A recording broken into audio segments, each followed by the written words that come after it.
There is a familiar glow, the one from a screen held in a tired hand, painting a face in pale, digital light. It is the light of a car stuck in traffic, the light of a bedroom long after midnight, the light of a life paused, waiting for the next notification, the next email, the next demand. Around this light, there is a low, persistent hum, a background noise that we have come to accept as normal. It is the hum of pressure, of deadlines, of 1,000 small anxieties that accumulate throughout the day and throughout the years. This isn't a grand tragedy, not a singular, dramatic event, but a slow erosion of spirit, a quiet sense of being trapped in the machinery of modern existence. It is the feeling of running, without ever moving forward. This condition is the great paradox of our time. We live in an age of unprecedented abundance, of instant connection and limitless information, yet we feel a deeper sense of disconnection, a more profound spiritual hunger than ever before. We are constantly chasing, constantly striving for more, a better job, a bigger house, a more perfect relationship, a more sculpted body. We curate our lives for an audience, while the inner self feels unheard. This relentless pursuit becomes a treadmill, and with every step, the horizon of true contentment seems to recede. Anxiety is no longer a fleeting emotion, but the very air we breathe. We find ourselves caught in a frustrating loop of wanting, getting, and wanting again, a cycle that promises happiness, but so often delivers only a fleeting sense of relief, followed by a deeper, more subtle dissatisfaction. But what if this isn't the only way to live? What if the hum of anxiety could be quieted? What if the frantic chase could come to a gentle stop? There exists an ancient path, a wisdom forged not in the noise of our world, but in the deepest silence of the human mind. For over 2.5 millennia, it has addressed the very essence of our modern predicament. This path is not a religion that demands blind faith, but rather a science of the mind, a practical and profound toolkit for observing, understanding, and transforming our own experience from the inside out. It does not ask us to believe in anything, but invites us to look with honesty and with courage at the nature of our own minds. It is an invitation not to escape from the world, but to engage with it more fully, to walk through our lives not as victims of circumstance, but with clarity, with compassion, and with a quiet, unshakable peace. This is a journey into that wisdom, a journey to discover that while pain may be a part of life, suffering is, and has always been, optional. To begin a journey, we must first know where we are standing. We must be willing to look at the landscape of our own lives with a gentle, unwavering honesty. In the introduction, we spoke of a hum, a background noise of dissatisfaction that permeates so much of our modern existence. The first step on this ancient path is to turn towards that hum, not with fear or with judgment, but with a quiet curiosity. It is the step of acknowledgement. The Buddha, in his first great teaching, did not begin with a promise of heaven or a complex metaphysical theory. He began with a simple, observable fact, a truth so fundamental to our lives that we often overlook its significance. He gave it a name. The name is Dukkha. This Pali word, Dukkha, is often translated into English as suffering, but this single word is a poor and incomplete container for such a vast and subtle concept. When we hear suffering, our minds immediately leap to the dramatic, to images of tragedy, of intense pain, of profound loss. And while dukkha certainly includes these things, it is also infinitely more nuanced. To limit dukkha to mere suffering is to miss the point entirely. It is to see only the crashing wave and ignore the powerful, unseen current beneath the surface. So let us, for a moment, set aside the word suffering and instead think of dukkha as a universal ache, a fundamental state of disquiet, a subtle friction between ourselves and the world. The first of the four noble truths is not a pessimistic declaration that life is miserable. It is a noble, courageous diagnosis. It is the compassionate physician looking at us and saying, "I see where it hurts." Let us now look at it together. The Buddha described this universal ache in three distinct forms, each one layered on top of the last, moving from the obvious to the incredibly subtle. The first is what we might call the dukkha of painful experiences, or dukkha. This is the most straightforward and recognizable form of our ache. It is the sharp, undeniable pain of a body that is ill, the throbbing of a migraine, the chronic discomfort of an aging back. It is the grief that hollows out our chest when we lose someone we love. It is the sting of betrayal, the anxiety of an uncertain future, the frustration of plans that have gone awry. It is the tearing pain of birth, the slow decline of old age, the finality of death. No one is immune to this. No amount of wealth, power, or success can build a wall high enough to keep these experiences out. They are part of the very fabric of embodied existence.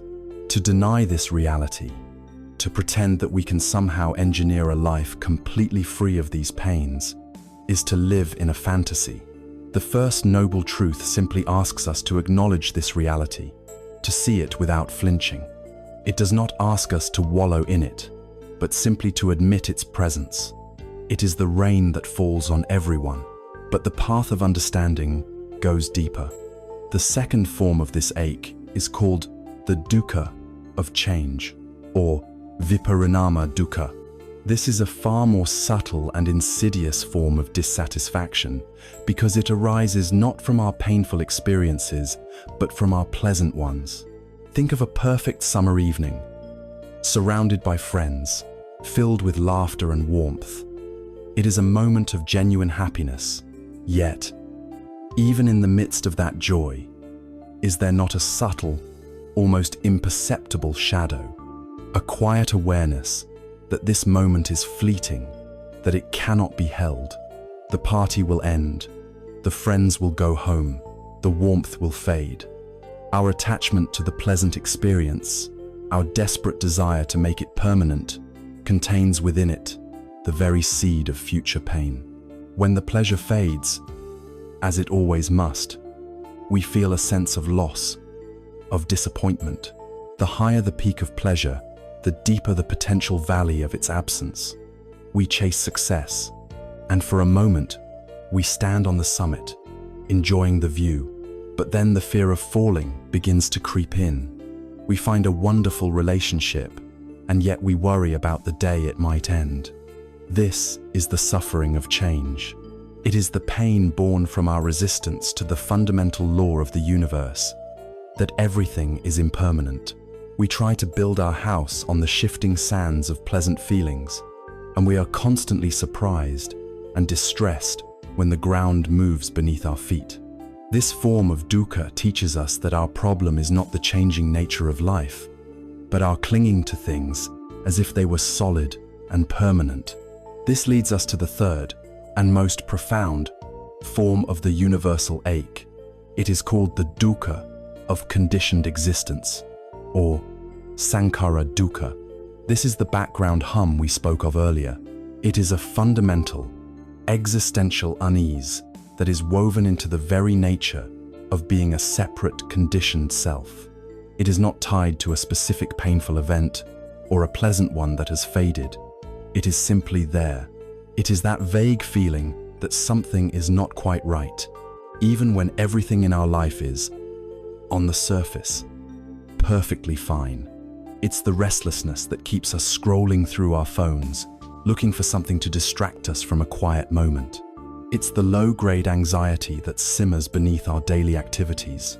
It is the consequence of being a complex, ever-changing process of mind and body, constantly dependent on external conditions for our sense of well-being. This self that we hold so dear is not a solid, stable entity. It is a collection of fleeting thoughts, shifting emotions, and physical sensations, all arising and passing away from moment to moment. To be a self is to be inherently vulnerable, inherently unstable. This baseline level of dukkha is the friction of existence itself. It is so constant that most of us never even notice it. In the same way, we don't notice the sound of a refrigerator running until it suddenly stops, and we are met with a profound silence. Understanding this third form of dukkha is to understand that no amount of external success or pleasure can ever fully resolve this inner ache, because the ache is built into the very structure of conditioned experience. There is a famous story that illustrates this truth with heartbreaking beauty. A young woman named Kisa Gotami lived happily with her husband and their infant son, but one day, tragedy struck, and her son fell ill and died. Consumed by a grief so powerful it bordered on madness, she refused to accept his death. Clutching his small body, she went from house to house, from person to person, begging for a medicine that could bring him back to life. Some mocked her, others turned away in pity, but no one could help. Finally, a wise man saw her desperation and told her, "I cannot give you the medicine you seek, but I know of a physician who can. Go to the Buddha." Kisa Gotami ran to the Buddha, laid her son at his feet, and told her story. The Buddha listened with immense compassion and said to her, "There is only one thing that can help you. Go into the city and bring me back a single mustard seed from a house where no one has ever lost a child, a parent, a husband, or a friend." Hope surged in Kisa Gotami's heart. A single mustard seed. It was such a simple task. She went to the first house she saw and asked, "The Buddha has sent me. May I have a mustard seed to cure my son?" The woman of the house replied, "Of course," and went to fetch one. As she handed it over, Kisa Gotami remembered the Buddha's condition and asked, "Has anyone in this house ever died?" The woman's face fell. "Oh, you remind me of my deepest sorrow," she said. "The living are few, but the dead are many. I lost my father just last year." With a heavy heart, Kisa Gotami left the mustard seed and went to the next house, and the next, and the next. The story was the same everywhere. One family had lost a daughter, another had lost a spouse, another, a beloved cousin. House after house, she heard the stories of loss, the universal anthem of grief. As the day wore on and the sun began to set, the truth began to dawn on her. Her own personal, unbearable grief was not hers alone. It was the shared grief of all humanity. The ache she felt in her heart was the same ache that resided in every home she had visited. In that moment of profound realization, the frantic, desperate clinging to her personal sorrow dissolved into a vast, compassionate understanding of this universal condition. She took her son's body to the cremation grounds and returned to the Buddha, no longer a desperate mother, but a woman whose eyes had been opened to the first noble truth. To see dukkha, then, is not to be a pessimist. It is to be a realist. It is to become Kisa Gotami, walking from door to door and realizing our shared humanity in our shared vulnerability. It is the first step toward compassion for ourselves and for others. When we understand the universal nature of this ache, we can stop blaming ourselves for feeling it. We can stop pretending it doesn't exist. We can finally put down the heavy burden of trying to be perfectly happy all the time. Acknowledging dukkha is an act of profound kindness to ourselves.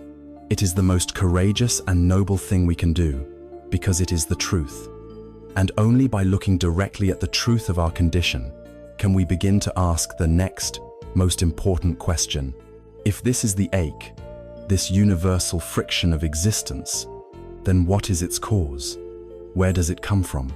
We have stood together in the landscape of our lives and acknowledged the truth of the universal ache, the reality of dukkha. We have done so, not with pessimism, but with a quiet courage. This acknowledgement is the essential first step, the diagnosis of the human condition. A skilled physician, having identified an illness, does not stop there. The next, most crucial step is to understand its origin. And so we arrive at the second noble truth, the truth of the cause of our ache, a principle known in Pali as samudaya. This is perhaps the most radical and empowering teaching in all of Buddhist thought, because it declares that the source of our deepest dissatisfaction is not inflicted upon us by an unjust world, a wrathful God, or sheer bad luck. The source, it states with unwavering clarity, lies within the intricate workings of our own minds. This isn't a declaration of blame. It is a declaration of possibility. It is the moment the prisoner realizes the key to his cell has been in his own pocket all along. We are, in a very real sense, the architects of our own unrest. The specific name for this origin, this architect, is tanha. The word is often translated as desire or craving, but its essence is more primal, more urgent than that. Tanha literally means thirst. It is not the casual wanting of a pleasant afternoon. It is the desperate, burning thirst of a wanderer in a desert. It is a deep, instinctual drive to find satisfaction, to fill a perceived void, to grasp for something outside of ourselves, to make us feel whole and complete. This thirst is not a simple, monolithic force. It manifests in three primary ways.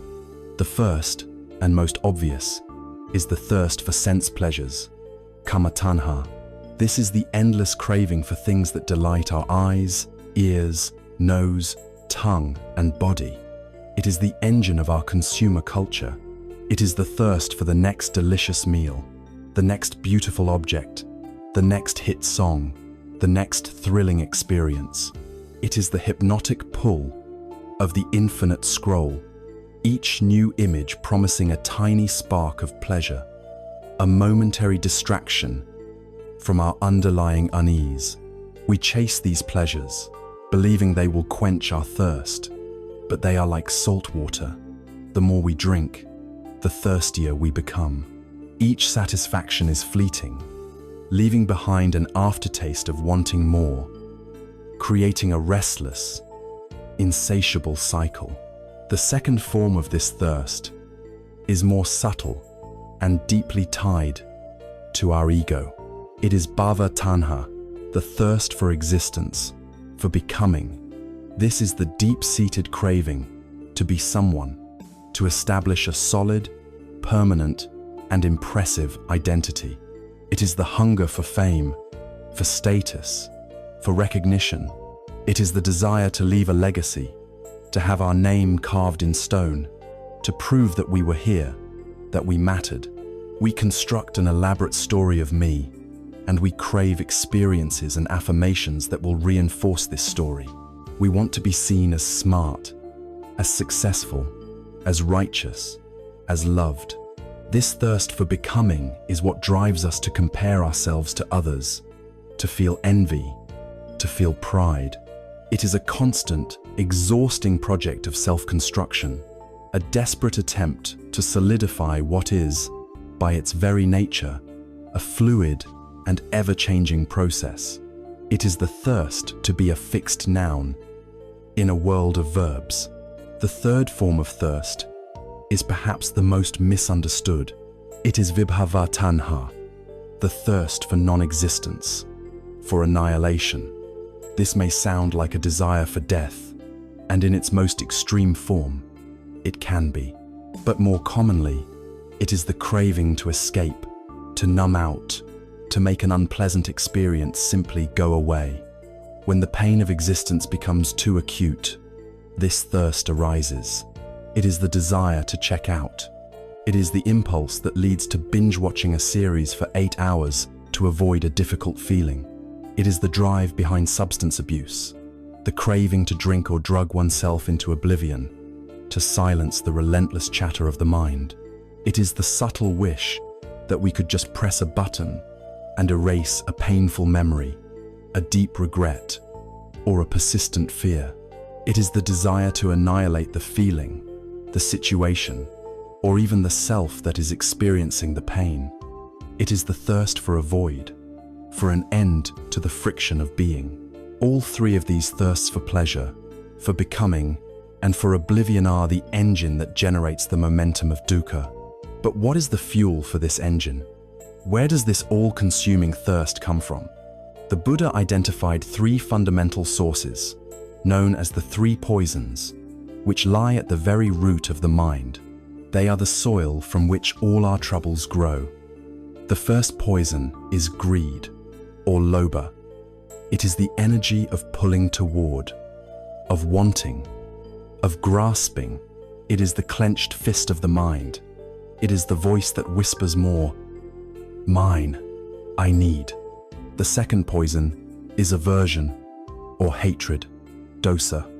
It is the opposite energy, the energy of pushing away. It is the force of rejection, of anger, irritation, judgment, and fear. It is the voice that screams no, I hate it, get it away from me. We mistakenly believe that greed and aversion are opposites, but they are 2 sides of the same coin. Both are forms of attachment, of being fundamentally reactive to our experience. Both create a world of for me and against me, trapping us in a constant battle with reality. The third poison, however, is the root of the other 2. It is the deepest and most pervasive. It is moha, which means ignorance or delusion. This is not a lack of information or intellectual knowledge. It is a fundamental misperception of reality. It is the fog of misunderstanding that causes us to see things not as they are, but as we wish them to be. It is the delusion that sees the impermanent as permanent, the source of our clinging to fleeting pleasures. It is the delusion that sees what is inherently unsatisfactory as a source of lasting happiness, the source of our endless chasing. And most importantly, it is the delusion that sees the interconnected, ever-changing process of our being as a solid, separate, independent self, the source of all our ego-driven anxieties. From this primordial fog of ignorance, the twin reactions of greed and aversion are born. We grasp at what we mistakenly think will save us, and we push away what we mistakenly think will destroy us, all because we are not seeing clearly. Imagine a man, lost and dying of thirst in a vast desert. This is dukkha. In the distance, under the shimmering heat, he sees what he believes to be a beautiful, clear lake. This is the object of his tanha, his thirst. He is consumed by the desire to reach it. He begins to run, a frantic, desperate scramble towards the shimmering vision. This is the act of chasing. He is so fixated on the distant lake that he fails to notice the small, half-full canteen of water still hanging from his own belt. The resources available to him in the present moment. His running is fueled by a profound delusion, moha. He does not understand that the lake is not real. It is a mirage, an optical illusion created by the heat and his own desperate mind. The more he runs, the thirstier he becomes, the more exhausted he grows, and the lake never gets any closer. His suffering is not caused by the desert itself. It is caused by his thirst, which is directed by his ignorance, leading him to chase an illusion. The very act of chasing is his suffering. This is the mechanism of our own minds. An initial feeling arises. Because of our fundamental ignorance of its impermanent nature, we react with either greed, wanting to hold on to it, or aversion, wanting to push it away. This reaction is the thirst, the tanha. This thirst then solidifies into something more concrete. An act the Buddha called upadana, which means clinging or grasping. Tanha is the initial reaching out for something. Upadana is the refusal to let it go. It is when a fleeting thought becomes my opinion. It's when a pleasant feeling becomes my happiness that I must protect at all costs. It's when a painful emotion becomes my depression, a solid and terrifying part of my identity. This grasping, this clinging, is the tightening of the fist. And it is this tension, this desperate holding on to what is fundamentally unholdable, that creates the friction, the disquiet, the profound and universal ache of dukkha. To see this is to experience a revelation. The problem is not the world. The problem is not other people. The problem is not the inevitable arising of pleasant and unpleasant feelings. The problem is the thirst, the reaction, the grasping that happens in our own mind. This is the second noble truth. It is not a cause for shame, but for sobriety. It is the moment we stop looking outside for the source of our problems and turn our gaze inward. We, through our thirsts, fueled by our core misperceptions, are the architects of our own prisons. And this is the most wonderful news in the universe. Because if we are the architects, it means we hold the blueprints. It means we have the power to stop building. We have the capacity to lay down our tools, to see the mirage for what it is, and to finally begin to quench our thirst in a way that brings true and lasting peace. We have walked together into the desert of our own experience. We have looked with courage at the pervasive heat, the universal ache of dukkha. We have also, with a difficult but necessary honesty, identified the source of this heat. We have seen how our own inner thirst, our tanha, fueled by the poisons of greed, aversion, and delusion, leads us on a frantic chase after mirages, illusions of satisfaction that only leave us more exhausted and more parched. To arrive at this point is to stand at a critical juncture. It can feel like a moment of profound despair, a final diagnosis that the problem is, and has always been, me. We might feel the weight of this responsibility, the sorrow of realizing how we have been the architects of our own prisons. And it is right here, at this very precipice of potential despair, that the Buddha offers not a judgment, but a promise. He presents the third noble truth, the truth of Nirodha. It is the most hopeful, the most liberating, the most revolutionary of propositions. It is a truth that rings with the simple, unassailable logic of nature. If a condition has a cause, then by removing the cause, the condition can cease to be. If a fire is sustained by fuel, then by ceasing to add fuel, the fire will go out. The Pali word Nirodha translates as cessation, extinguishing, ending. It speaks directly to the fire of suffering we have just examined. Imagine the mind as a hearth. The ache of dukkha is the oppressive heat and the choking smoke that fills the room. The thirst, the tanha, along with its fuel of greed, hatred, and ignorance, is the wood we keep frantically throwing onto the fire, believing that somehow a bigger blaze will give us the warmth we crave. The promise of Nirodha is not that we must destroy the hearth itself. It is not about self-destruction or annihilation. It is simply about the possibility of stopping, the possibility of recognizing the nature of the fuel and gently, with wisdom, laying it aside. When the fuel is no longer added, the fire of craving does not need to be violently stamped out.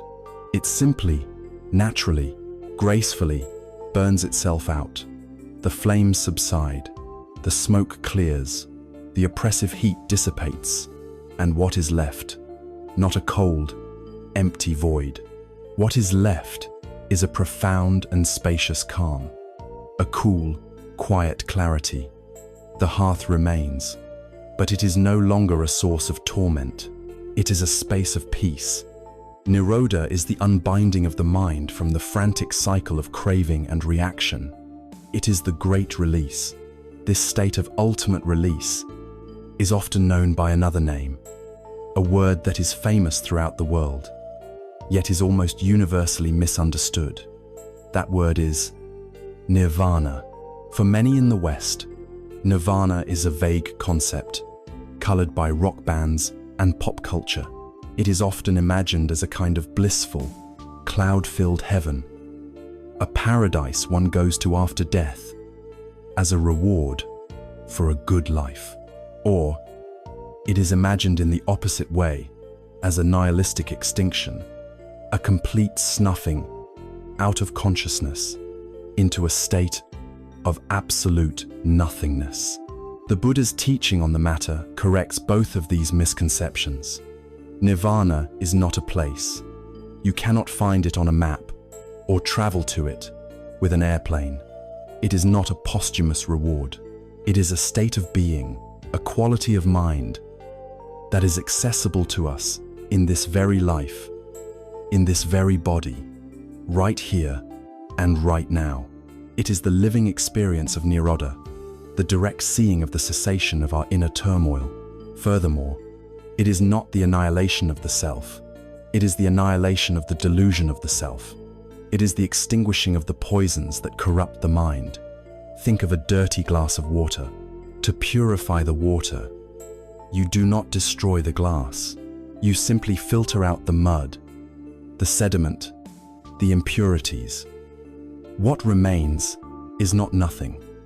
What remains is the water in its natural, clear, and luminous state. Similarly, Nirvana is the state of the mind once the impurities of greed, hatred, and ignorance have been filtered out. The mind does not disappear. You do not disappear. What disappears is the suffering, the clinging, the fear. What disappears is the frantic, ego-driven project of trying to be a solid, separate someone. What remains is a presence, an awareness that is open, boundless, and deeply connected to all of life. It is a shift from the constricted identity of me to the liberated reality of being. Many people fear that such a state must be one of cold indifference, that to extinguish the fires of passion is to become a kind of unfeeling ghost, disconnected from the beauty and tragedy of the world. But the opposite is true.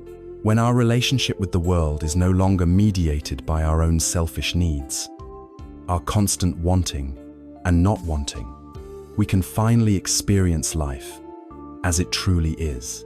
A mind free from the fog of the poisons does not become less sensitive. It becomes exquisitely more so. The heart becomes more tender, more open, more capable of profound love and boundless compassion, because it is no longer afraid of being hurt. When a hand is not clenched in a fist of wanting, it is open to give and to receive. When we are no longer buffeted by our own inner storms, we can become a calm harbor for others. The peace of Nirvana is not a sterile, apathetic peace. It is a vibrant, engaged, and deeply compassionate peace. It is the stability that allows for true and fearless intimacy with all of existence. Let us return to our traveler in the desert. In the last chapter, he was exhausted and dying of thirst, chasing a mirage of a lake on the horizon. His entire existence was consumed by that frantic, delusional chase. Now, imagine that in a moment of utter exhaustion, he collapses. He gives up the chase. Lying on the hot sand, his frantic mind finally stills for a moment. And in that stillness, he notices something he had missed before. Not far away, there is a different landmark. Not a shimmering, illusory lake, but a real, ancient, sprawling Bodhi tree, its vast canopy of leaves creating a pool of deep, cool shade. This shade is Nirodha. It had been there all along. It was not a reward for his running. His running was precisely what kept him from seeing it. With his last strength, he crawls into its shelter. Imagine the feeling, the immediate relief from the scorching sun, the coolness of the earth beneath him, the gentle rustle of leaves, a sound of pure tranquility. He is safe. He is at rest. The thirst is still there, but the frantic panic is gone. He is no longer dying. In the shade of the tree, he can recover, he can think clearly, he can finally begin to truly live. The promise of the third noble truth is the promise that this tree, this shade, is real. It is an inherent possibility within the landscape of every human mind. In our daily lives, this cessation does not mean that we will never again feel a flash of anger, a wave of sadness, or a moment of fear.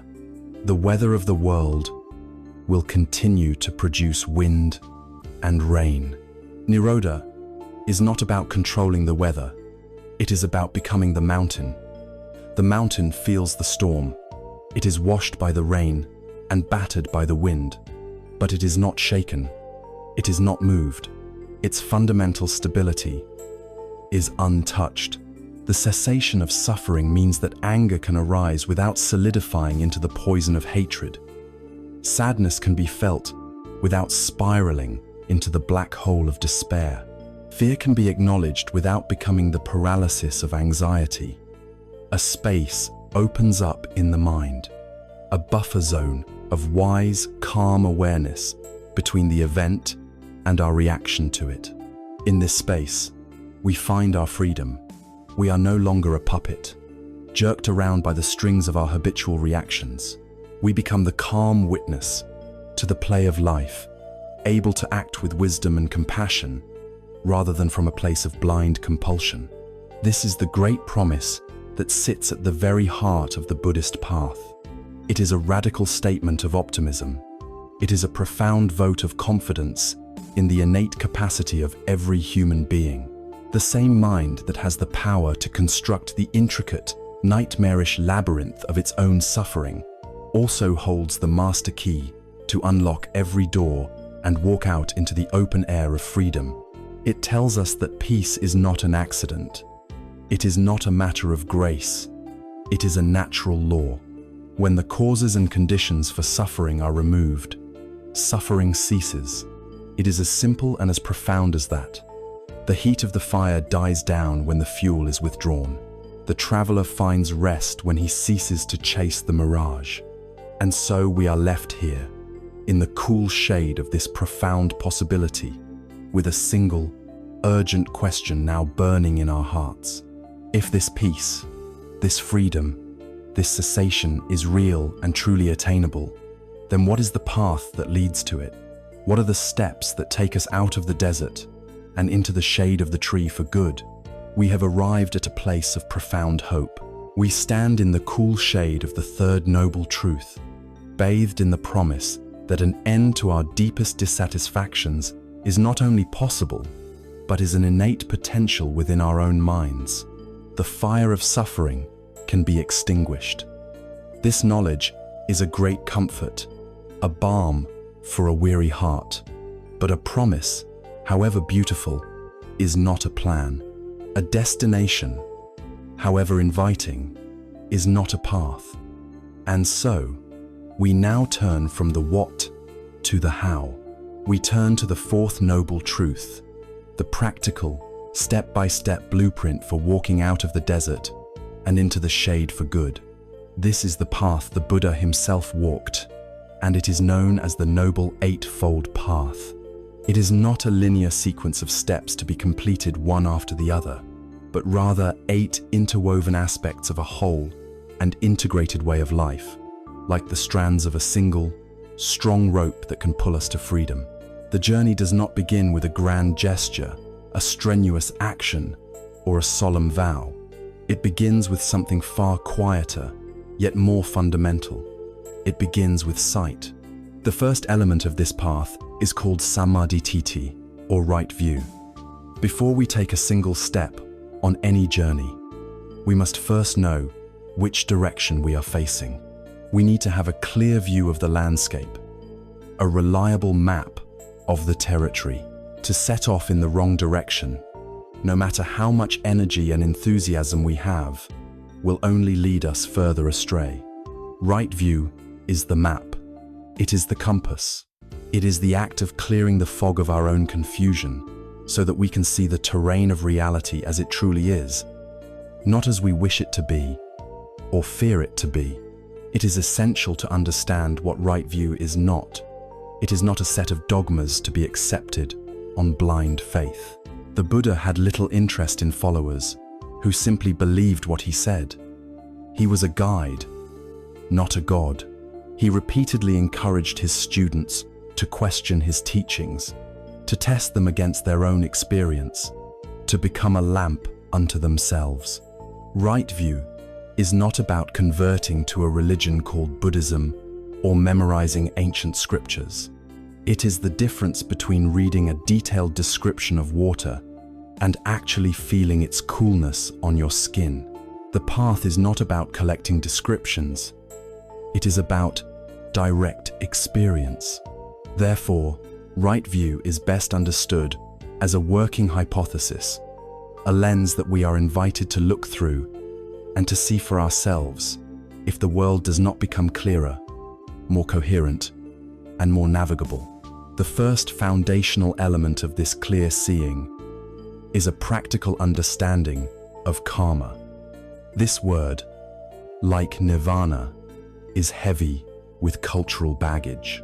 We often think of it as a mystical system of cosmic justice, of rewards and punishments meted out by an unseen force. But its original meaning is far simpler and more psychological. The word karma literally means action. Right view, in this context, is the clear understanding that our intentional actions have consequences. The key word here is intentional. The force that shapes our lives is not some external judge, but the quality of our own volition, our own will. Actions born from a mind clouded by the three poisons be greed, hatred, and ignorance will inevitably lead to outcomes that are painful and disharmonious, both for ourselves and for others. Conversely, actions born from a mind cultivated in generosity, kindness, and wisdom will lead to outcomes of peace and well-being. This is not a moral commandment. It is a law of nature, as practical as the law of gravity. If you plant an apple seed, you will not get a lemon tree. If you plant seeds of anger and resentment in your mind, you cannot expect to harvest a life of peace. The most profound consequence of our actions is not what happens to us externally, but how they shape who we are internally.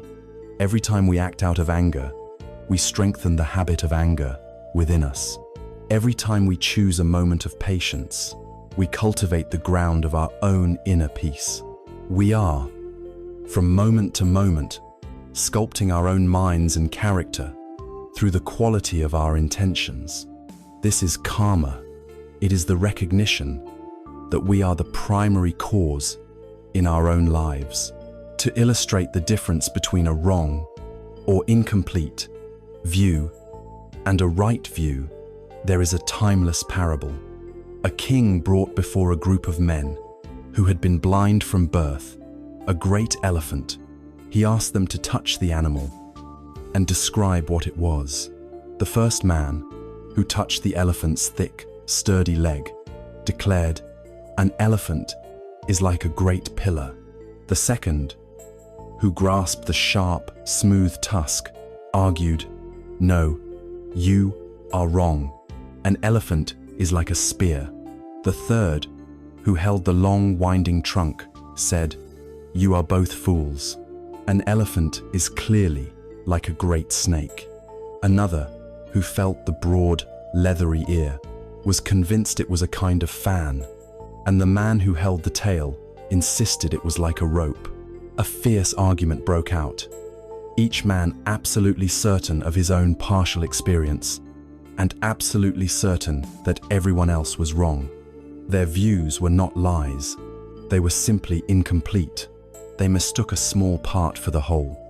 Right view is the ability to be the one person in the room who can see. It is the ability to step back and see the entire elephant, to understand how the pillar, the spear, the snake, the fan, and the rope are all correct, but only as parts of a much larger, interconnected reality. In our lives, we do this all the time. We grasp a single feeling, a success, a failure, a political opinion, and we declare, this is the truth. Right view is the wisdom that gently loosens this grip, allowing us to see the bigger picture, the whole elephant. So what is this whole elephant?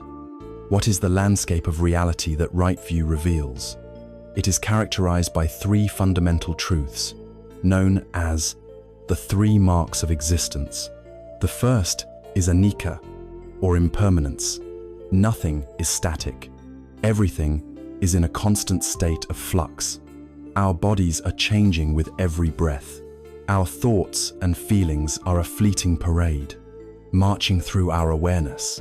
Relationships evolve, societies shift, mountains rise and fall. The universe itself is a dance of change. To resist this is to suffer. We try to build dams of permanence in the river of life, and we are exhausted and broken by the effort. Seeing anicca clearly is not a cause for sadness. It is the key to freedom. It allows us to appreciate the beauty of the present moment without desperately clinging to it. It allows us to endure pain, knowing that it too shall pass. It is the ultimate permission to let go. The second mark is dukkha, the universal ache we have already explored. When seen through the lens of right view, we understand that this ache is an inevitable consequence of seeking permanent satisfaction from an impermanent world. It is the friction that arises when our desire for stability collides with the reality of anicca. It is like trying to find a solid footing on the surface of a flowing river. The problem is not with us or with the river. The problem is with the fundamental misunderstanding of the nature of the river itself. Seeing dukkha as a mark of existence frees us from self-blame and the hopeless quest to find lasting happiness in things that are, by their nature, incapable of providing it. The third mark is the most profound and perhaps the most challenging to our ordinary way of thinking. It is anatta, or not self. Our conventional view, the view of the ego, is that inside each of us, there is a permanent, separate, independent controller of me, who is the CEO of our life. Right view invites us to investigate this assumption. When we look closely, what do we find? We find a body which is impermanent. We find feelings which are impermanent. We find thoughts which are impermanent. We find consciousness which is dependent on conditions and is always changing. Where is this solid, unchanging me? The teaching of anatta suggests that it doesn't exist in the way we think it does. The self is not a noun, but a verb. It is a process, a dynamic and interconnected pattern of physical and mental phenomena. To see this is not to deny our existence, but to understand it more deeply. When we loosen the death grip on the idea of a separate self, our defensiveness softens, our fear of being diminished lessens, our desperate need to be right, to be validated, begins to dissolve. We see that we are not isolated islands, but are fundamentally interwoven with the whole of life. To cultivate right view, then, is to see the world through this triple lens of impermanence, unsatisfactoriness, and not self, while understanding the infallible law of cause and effect that is karma. It is the difference between navigating a treacherous sea in a thick fog, crashing into rocks you never saw coming, versus standing on the bridge of the ship on a clear day, seeing the currents, the weather patterns, and the distant shoreline. From this clear vantage point, your journey is no longer a series of frantic, blind reactions. You can steer the ship with purpose and with wisdom. When our view is clear, when the map is true, the next step on the path becomes natural, almost inevitable. Our inner compass, the direction of our heart and our will, begins to align itself with the landscape we now see so clearly. We begin to cultivate right intention. With the fog of confusion beginning to clear, we stand with a new perspective. The lens of right view has given us a map of reality, showing us the landscape of impermanence, the law of cause and effect, and the fluid, selfless nature of our own being. But a map, no matter how accurate, cannot walk the path for us. A clear view from the ship's bridge is useless if the rudder is broken, or if it is set to steer the ship towards the very rocks the captain can now see so clearly. The journey requires not only seeing, but also moving. The second strand of the Noble Eightfold Path addresses this directly. It is called Samma Sankappa, which we can translate as right intention, right resolve, or right motivation. If right view is the seeing of the mind, right intention is the leaning of the heart. It is the conscious and deliberate act of aligning our will, our inner energy, with our newfound wisdom. It is the setting of the compass of the heart, so that our entire being is oriented towards the cool shade of the Bodhi tree, towards freedom. At first, this may sound confusing. In our exploration of the cause of suffering, we identified tanha, or thirst and craving, as the root of the problem. So how can intention, which sounds like a form of wanting, be part of the solution? This is a crucial distinction that illuminates the genius of the path. The thirst of tanha is born from a place of ignorance and lack. It is a blind, reactive craving that says, I need that external thing to be happy. I am incomplete without it. It is a contraction of the heart, a desperate grasp to fill a void. Right intention, or sankappa, is born from the opposite place. It arises from clarity, wisdom, and a sense of inner sufficiency. It does not say, I need. It says, this is a wholesome and skillful direction in which to orient my life. Tanha is a compulsive reaction to the winds of circumstance. Sankappa is the conscious setting of the sail to skillfully use those same winds to move towards a chosen destination. Tanha is a weed that grows accidentally from the soil of our confusion. Sankappa is a beautiful flower that we choose to plant and nurture with purpose and care. Imagine your mind is a vast and fertile field. Every moment of your life, seeds are being scattered into this field. A harsh word from a colleague is a seed of resentment. Seeing a luxury car can be a seed of envy. A memory of a past failure can be a seed of self-doubt. A reactive mind is an untended field.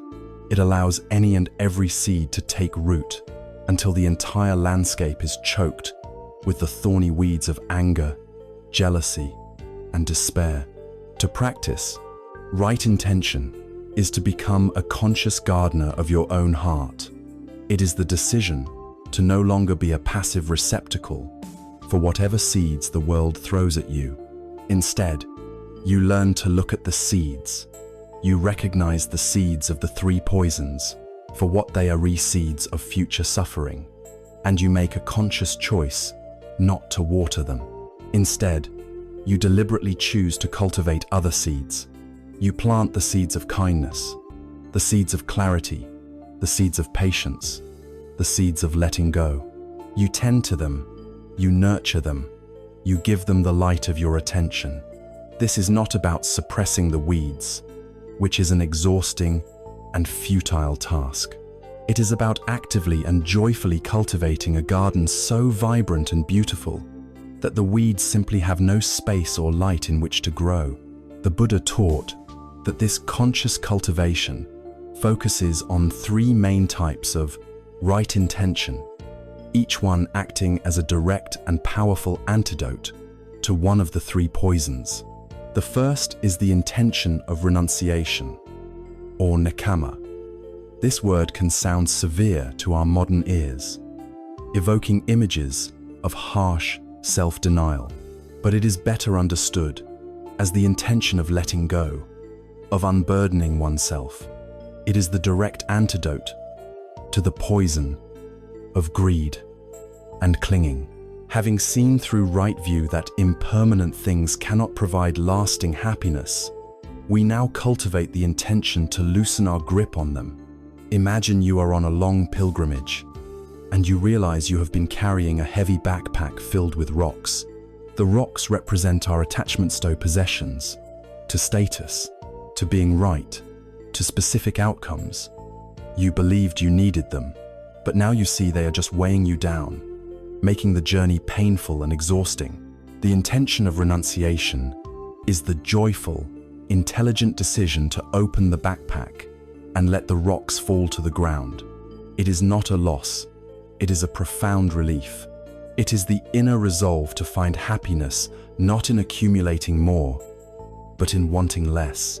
It is the quiet turning of the heart away from the frantic chase and towards an inner peace that is not dependent on external conditions. The second wholesome intention we cultivate is the intention of goodwill, or avyapada. This is the direct antidote to the poison of aversion, hatred, and ill will.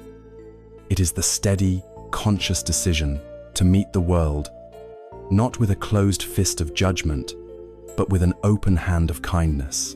The intention of goodwill is a quiet, unwavering wish for the well-being of all beings, without exception. This is a subtle but powerful practice. It does not mean we must force ourselves to like everyone or to approve of harmful actions. It means we make a conscious choice not to fuel the fires of our own anger and resentment. When faced with a difficult person or a frustrating situation, the reactive mind immediately waters the seeds of ill will. Right intention means recognizing this and choosing instead to cultivate a mind of friendliness. It is the aspiration that all beings, including the person who is frustrating us, and most importantly, including ourselves, find peace and be free from suffering. It is like changing the default setting of our mind from one of suspicion and defense to one of openness and benevolence. It softens our inner world, and this softness naturally radiates outward into our interactions. The third branch of right intention is the intention of harmlessness, or avihimsa. This is the foundation of true compassion and the direct antidote to cruelty, which is born from the poisons of hatred and ignorance. It is the active, heartfelt resolve not to cause harm, physically or mentally, to any living being. This intention grows directly from the insights of right view. When we truly see the first mark of existence, the reality of dukkha, we recognize that every being we encounter is already carrying a heavy burden. They too are subject to loss, sickness, and the deep, underlying ache of existence. When we understand this shared vulnerability, the intention to inflict more pain becomes unthinkable. It is like seeing a person struggling to stay afloat in a turbulent ocean and realizing that the most skillful and humane action is not to push them under, but to offer them a hand. The intention of harmlessness is this offered hand. It is the vow to protect life, to soothe pain where we can, and to walk through the world as a gentle and non-threatening presence. It is the root of empathy, the ability to feel with and for others, which transforms our isolated journey into a shared pilgrimage.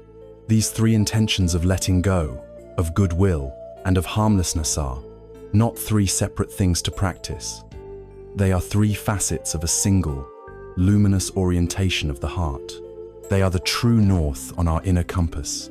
The practice is to hold this intention gently but consistently in the background of our awareness. Of course, we are not perfect. We are human. The storms of life will blow us off course. A moment of intense anger will arise. A wave of selfish desire will sweep over us. We will get lost. The profound power of right intention is that it acts as our homing device. When the storm of emotion passes, when the clouds of confusion part for even a moment, the needle of the compass does not need to be forced back to its position.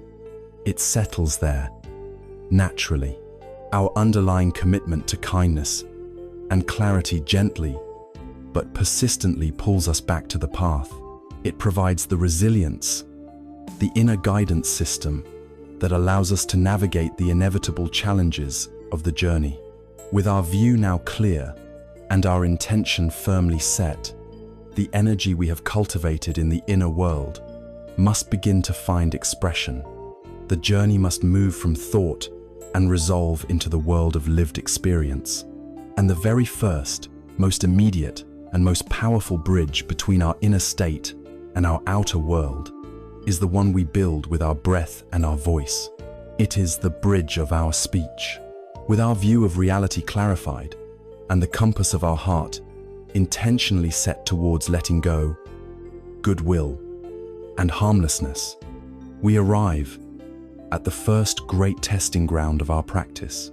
The journey must now move from the silent, internal realms of thought and intention into the dynamic, interactive world we share with others. And the first and most constant bridge between our inner world and this outer reality is our speech. Words are not mere sounds. They are potent acts of creation. With our words, we build worlds. We construct relationships of trust and intimacy, or we erect walls of suspicion and separation. With our words, we can soothe a wounded spirit, or we can inflict a wound that festers for a lifetime. Speech is action. It is a powerful form of karma, shaping our reality and the reality of those around us from moment to moment. The third strand of the Noble Eightfold Path, therefore, is samavacha, or right speech. It is the practice of learning to use this formidable power with the same wisdom and compassion that we are cultivating in our hearts. Before we explore the specifics of what right speech entails, it is helpful to see our speech as a perfect, unflinching mirror of our state of mind. Listen to yourself speak for a single day. The words you use, the tone of your voice, the rhythm of your sentences, they are a direct printout of your inner state. When the mind is agitated and angry, our speech becomes sharp, loud, and harsh. When the mind is clouded by fear and insecurity, our speech can become deceptive or boastful. When the mind is scattered and restless, our speech becomes idle, pointless chatter that fills space but says nothing. Conversely, when the mind is calm and clear, our speech naturally becomes more gentle, thoughtful, and truthful. Therefore, the practice of right speech is not simply a superficial policing of our words. It is a profound form of mindfulness. By paying close attention to how we speak, we gain invaluable insight into the inner workings of our own hearts and minds. When we catch ourselves about to speak a harsh or divisive word, it is an opportunity not for self-judgment, but for a moment of wise recognition. The poison of aversion is present right now. In this way, our communication with others becomes a powerful field for self-discovery and transformation. The Buddha defined right speech primarily by what it avoids. He laid out 4 main types of wrongful speech to abstain from, each one a direct expression of the poisons we wish to overcome. The first, and most foundational, is to abstain from false speech. or musavada. This, of course, means not telling deliberate lies, but its scope is much broader. It includes the subtle white lies we tell to avoid minor discomforts, the exaggerations we use to make our stories more impressive, the half-truths we employ to manipulate a situation to our advantage, and the promises we make with no real intention of keeping. We lie for many reasons, out of fear of punishment, out of a desire for personal gain, or most commonly, to protect our fragile ego. But every falsehood, no matter how small, erodes the bedrock of trust. It creates a reality that is unstable and unreal. To practice abstaining from false speech is to cultivate a radical commitment to truthfulness. It is to decide to become a person whose word is reliable, a person who creates safety and stability for others through their integrity. It is to find a deeper sense of self-respect that is not dependent on fabricating a more impressive version of ourselves. The second pillar of right speech is to abstain from divisive or slanderous speech, pisunaya vachaya. This is the act of using words to create enmity and division. It is the carrying of tales from one person to another, speaking ill of someone behind their back, and using gossip to damage another's reputation or to set two people against each other. This kind of speech is a potent poison in any community, whether it's an office, a family, or a circle of friends. It arises from jealousy, resentment, or a desire to feel superior by diminishing others.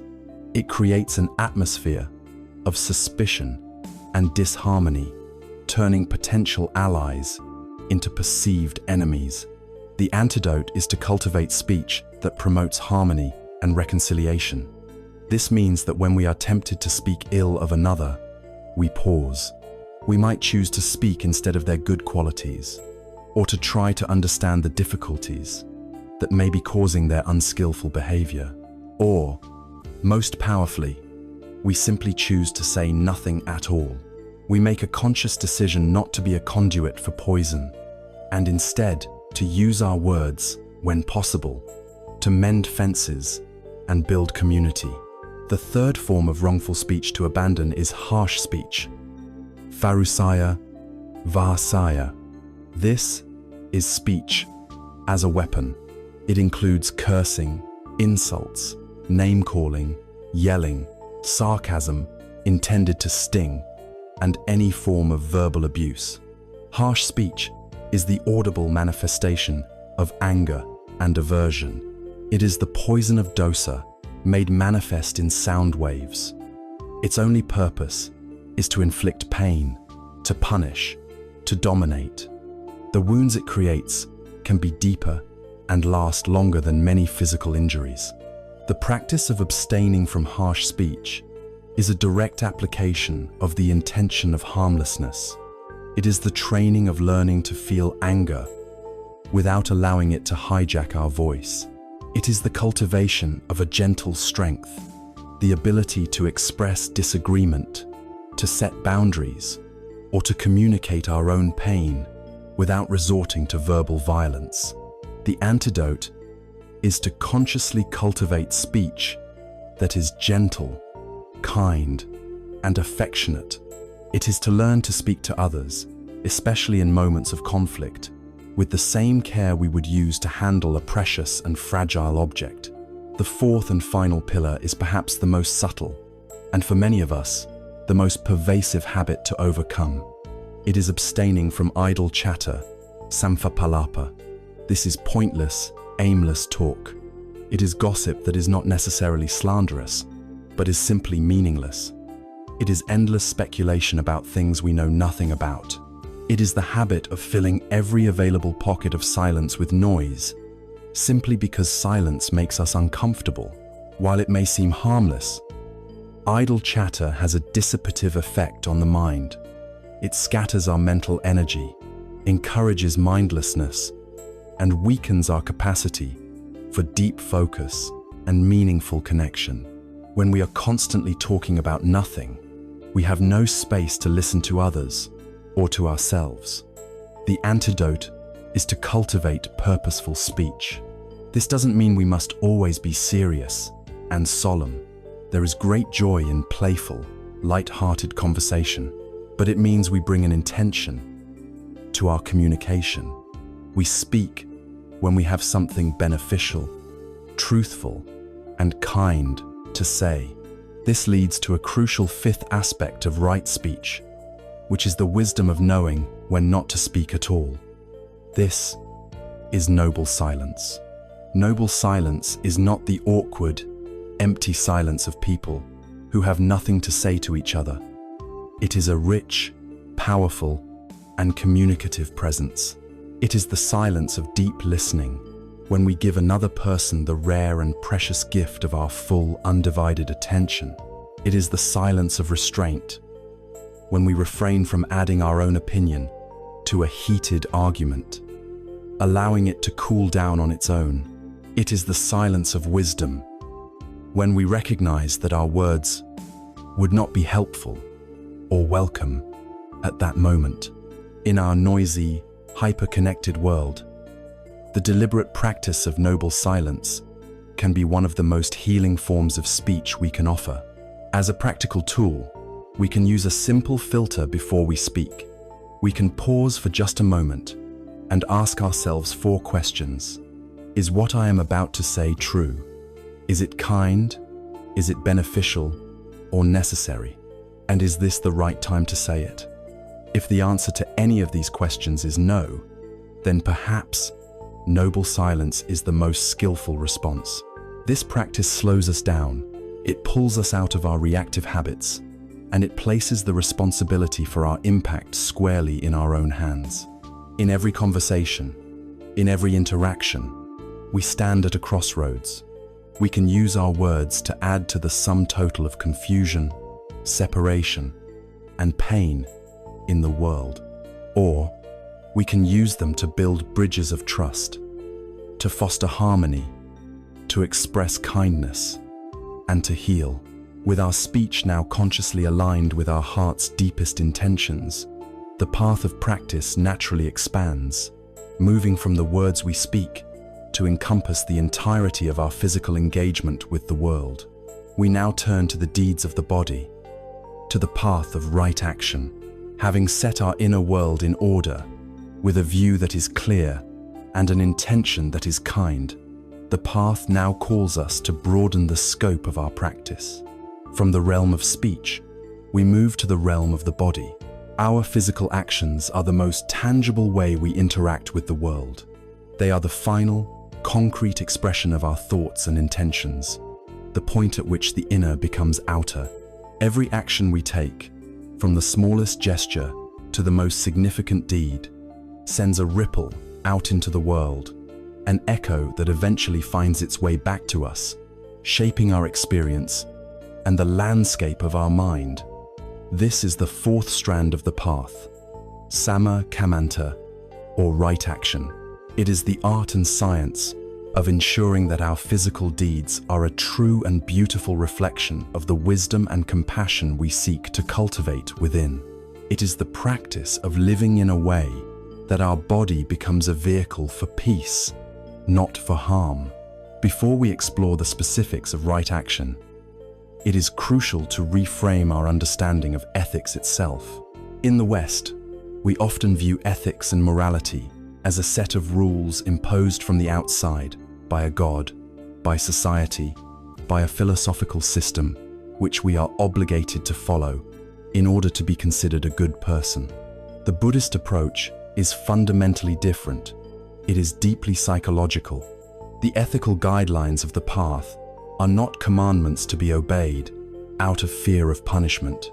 They are understood as a form of mind training, as indispensable steps for creating the inner conditions necessary for peace and wisdom to flourish.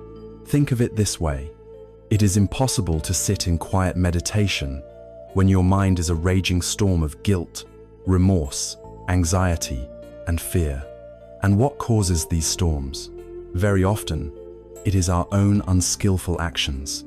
If you have stolen something, your mind will be agitated by the fear of being discovered. If you have harmed someone, your mind will be plagued by guilt or haunted by the memory. An unethical life is, by its nature, an unquiet life. Therefore, the practice of right action and all ethical conduct is not about pleasing some external authority. It is an act of profound kindness to ourselves. It is the practical means by which we protect our own peace of mind, creating an inner environment of tranquility, where the deeper work of meditation and insight can take place. It is the essential foundation upon which the entire structure of liberation is built. The Buddha laid out the practice of right action in a simple framework of 3 core principles, each defined by what we should abstain from. The first and most fundamental is abstaining from the taking of life, or panatipata. At its most basic level, this means refraining from killing other human beings. This is the bedrock of any civilized society, but the practice extends much deeper, blossoming into a comprehensive reverence for all of life. It is the recognition that every living being, from the largest whale to the smallest insect, shares with us a fundamental desire to live and to avoid pain. The intention to destroy life, whether it arises from anger, fear, greed, or simple carelessness, coarsens the heart and creates a mind habituated to violence. The practice of right action, therefore, invites us to cultivate the opposite, a mind of gentleness, of ahimsa, or harmlessness, and karuna, or compassion. In our daily lives, this can manifest in countless small ways, gently catching a spider in our home and releasing it outside, choosing not to support industries that thrive on cruelty, walking with more care so as not to needlessly crush the life under our feet. It is not about becoming paralyzed by a fear of causing any harm at all, which is impossible. It is about nurturing a tender heart, a heart that respects the sanctity of life and seeks to protect it whenever possible. The second pillar of right action is to abstain from taking what is not given, or adinadana. On the surface, this means not stealing, not engaging in robbery, theft, or burglary. But again, the principle runs much deeper, touching many aspects of our modern lives. It includes stealing from an employer by taking supplies or wasting time. It includes intellectual theft, such as plagiarism or violating copyrights. It involves cheating on our taxes, misrepresenting products we are selling, or taking advantage of someone's mistake in a transaction for our own gain. At its core, any time we take something that has not been freely and willingly offered, we are engaging in this unskillful action. The root of such action is always the poison of greed, lobha, a feeling of lack, a belief that we must grasp and take from others in order to be happy. The inner consequence is a mind steeped in fear, the fear of being cautioned, a sense of separation from others, whom we begin to see as mere resources to be exploited. The antidote is to deliberately cultivate the qualities of generosity, or dana, and contentment, or santuti. It is the practice of respecting the property and efforts of others, of finding joy in what we have, rather than anxiety over what we don't, and discovering the profound happiness that comes from giving freely and open-heartedly. This practice builds a world of mutual trust and fosters a sense of abundance rather than scarcity. The third principle of right action is to abstain from sexual misconduct, kamasumichachara. This is perhaps the most personal and often misunderstood of the three. It is not a puritanical rejection of sexuality, The path recognizes that sexuality is a powerful and natural human energy. This principle is about ensuring that we engage with this energy skillfully, in a way that is rooted in our core intention of harmlessness and goodwill. Sexual misconduct refers to any sexual act that causes harm to ourselves or to others. This includes any form of coercion, exploitation, or violence. It includes adultery and any act that involves breaking a commitment and betraying the trust of a partner. It means not using another person solely as an object for our own gratification, disregarding their feelings and well-being. The root of misconduct is the thirst for sense pleasure, kama-tanha. When it is unchecked by wisdom and compassion, the consequences are devastating. Broken hearts, shattered trust, and a mind tormented by guilt, deceit, and agitation. The practice of right action in this area is about bringing our sexuality into harmony with our heart. It is about cultivating honesty, respect, tenderness, and a deep, abiding care for the emotional and physical safety of our partners. It is about ensuring that our intimate relationships are a source of mutual affection and joy, not of suffering and harm. The potential for our actions to define us and the profound possibility of transformation is illustrated nowhere more powerfully than in the story of a man named Angulimala. His name meant finger garland because he was a fearsome bandit and serial killer who wore a necklace made from the fingers of his victims. He was the embodiment of wrong action. One day, the Buddha calmly and deliberately walked into the forest where Angulimala lived. Seeing him, Angulimala grabbed his sword and began to run after him, but he could not catch up, even though the Buddha was only walking at a normal pace. Exasperated, Angulimala yelled, "Stop, monk!" And the Buddha replied, "I have stopped, Angulimala. It is you who have not stopped." The Buddha's utter fearlessness and his profound words struck Angulimala to the core. He realized the Buddha had stopped generating the karma of violence while he was still running, trapped on the wheel of his own horrific actions. In that moment, he threw down his sword, bowed at the Buddha's feet, and asked to become a monk. Despite his past, he was accepted. Through diligent practice of the path, through cultivating right action, right mindfulness, and the rest completely purified his mind.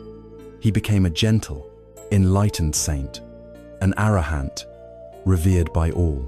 This story is a testament to the transformative power of the path. It teaches us that we are not irredeemably defined by our past actions. Through the conscious practice of right action, here and now, we have the power to change our course, to purify our hearts, and to create an entirely new destiny for ourselves. In the end, right action is not about adhering to a list of external rules to earn a reward. It is the deeply wise and practical understanding that our actions create the world we inhabit, both externally and internally. By choosing to act with kindness, with generosity, and with respect, we build around ourselves a world of safety, trust, and peace. And this gentle, peaceful world becomes the perfect vessel, the ideal environment for nurturing a calm, clear, and liberated mind. As we bring this integrity to our speech and our personal deeds, a significant question naturally arises. What about the actions that occupy the largest portion of our waking lives? The work we do to support ourselves? How do we weave this thread of harmlessness and skillfulness into the very fabric of our livelihood? We have now walked through the foundational practices of ethical conduct, aligning our speech and our personal actions with the clear view and compassionate intentions of the path. We have learned to use our words as bridges and our deeds as echoes of peace. Yet, for most of us in the modern world, there is one single activity that consumes the majority of our waking hours, demands the greatest portion of our energy, and presents us with our most complex ethical challenges.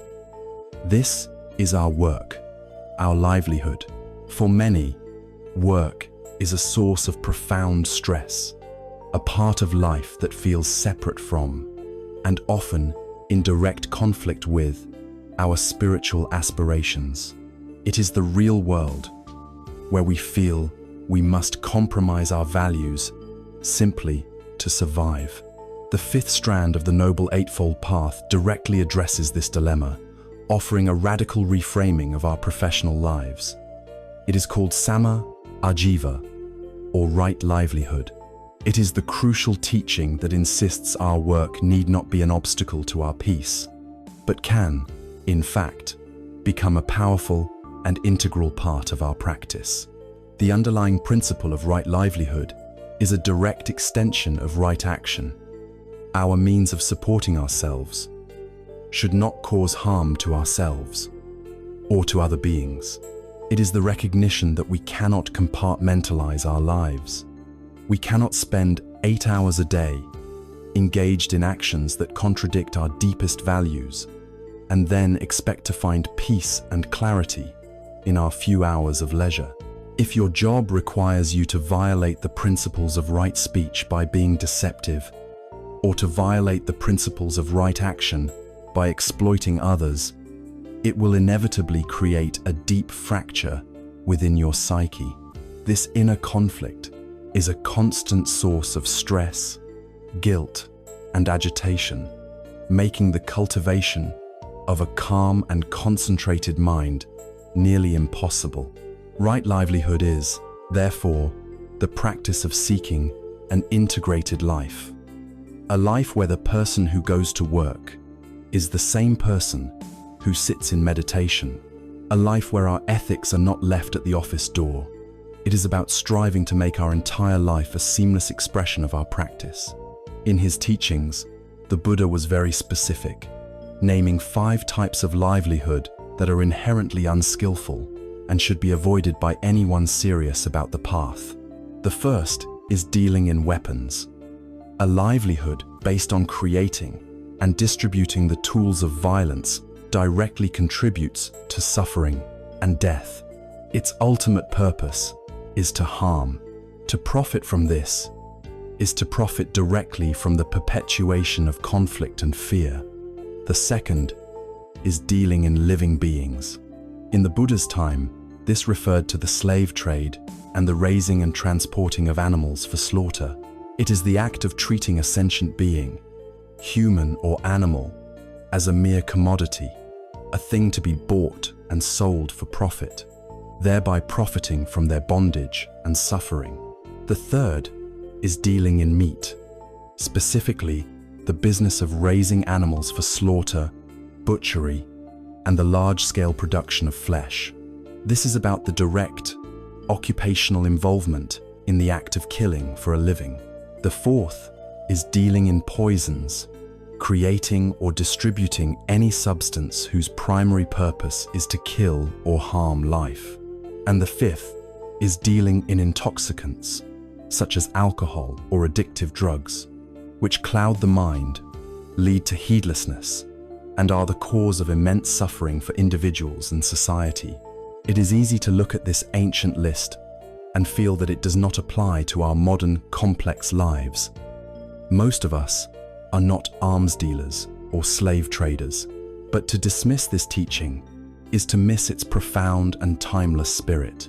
The challenge for the modern practitioner is to look beneath the letter of these rules to their underlying intention, and to ask ourselves, what are the 21st century equivalents? The principle behind avoiding the weapons trade is to avoid profiting from violence. Can this be extended to working for a corporation whose aggressive business practices destroy smaller competitors and ruin lives? Or a financial institution that knowingly funds regimes engaged in conflict? The principle behind avoiding the trade in beings is to avoid profiting from exploitation. Does this apply to working for a company that relies on sweatshop labor in another country, pays its workers an unlivable wage, or whose business model depends on the exploitation of the environment, which is home to countless beings? The principle behind avoiding intoxicants is to avoid profiting from heedlessness and addiction. What then of a career in advertising, creating sophisticated campaigns designed to generate an artificial craving for products we do not need, fostering a culture of consumerism that is a primary driver of our collective dukkha? What of working for a social media company whose algorithms are intentionally designed to be addictive, to provoke outrage and division, because that is what maximizes engagement and profit? What of a livelihood in media that sensationalizes violence and glorifies hatred, polluting the minds of millions? These questions are not easy, and the answers are rarely black and white. In our deeply interconnected global economy, it is almost impossible to find a livelihood that is perfectly pure, completely free from causing any harm whatsoever.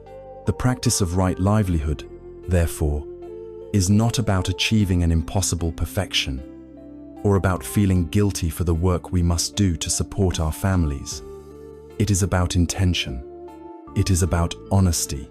It is the courage to ask these difficult questions, to look at the consequences of our work with open eyes, and to orient ourselves in the most ethical direction available to us. It may mean making difficult choices. It might involve changing careers, but more often, it begins with how we conduct ourselves within our current job. It means choosing to act with integrity, even when others do not. It means treating our colleagues with kindness and respect. It means being honest with customers. It means doing our work with a sense of mindfulness and care, finding dignity and purpose in doing even a mundane task well. We can choose to be a force for integrity and compassion within whatever field we find ourselves. Furthermore, right livelihood is not solely defined by what it avoids. In its most beautiful expression, it is about actively seeking a livelihood that is a source of benefit to the world. It is the positive aspiration to use our unique talents and energies to contribute to the well-being of others. Think of the livelihood of a gardener who nurtures life and creates beauty and sustenance. Think of a teacher who passes on knowledge and inspires young minds. Think of a healthcare worker who soothes pain and cares for the sick. Think of an artist who creates works that elevate the human spirit.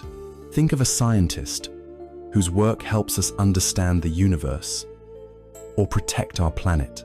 To find a way to align our need to earn a living with our desire to leave the world a slightly better place than we found it is a source of profound joy and meaning. It transforms work from a daily burden into a noble calling. This, then, is the culmination of the ethical portion of the path. With right speech, right action, and right livelihood, we create a life of profound integrity. Our outer world begins to reflect our inner aspirations. There is no longer a painful split between our values and our actions. This life of sila, of ethical conduct, creates a beautiful result, a mind that is free from the turbulence of remorse, guilt, and anxiety. It is a mind that is calm, bright, and stable.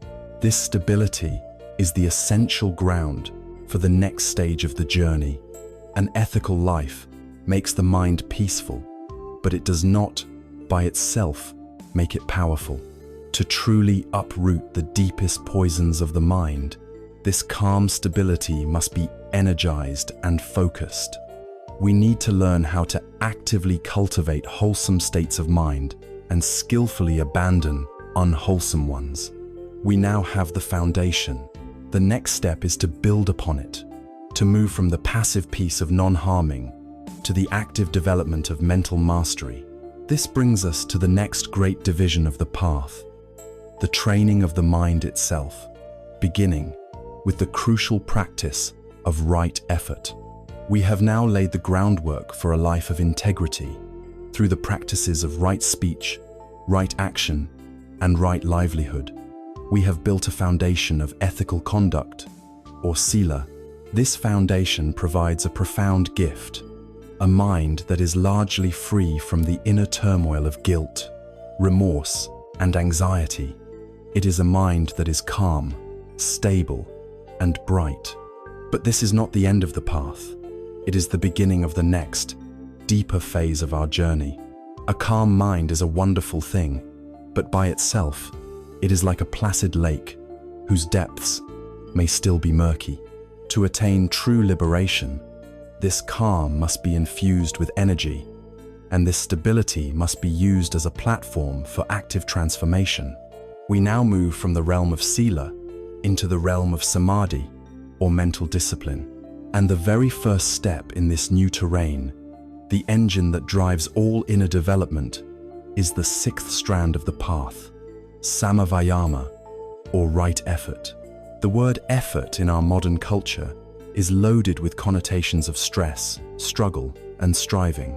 We are taught to try harder, to push through pain, to grit our teeth, and force our way to a goal.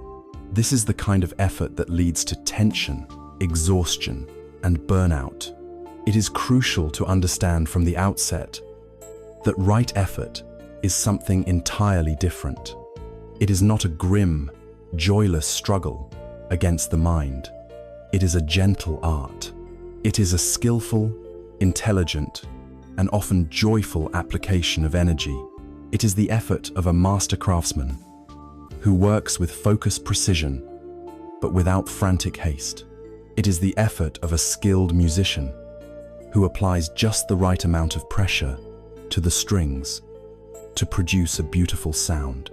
It is not about forcing the mind into submission, but about wisely and patiently encouraging it to move towards wholesomeness and peace. There is a beautiful story that perfectly illustrates the quality of this effort. A monk named Sona was practicing meditation with ferocious intensity.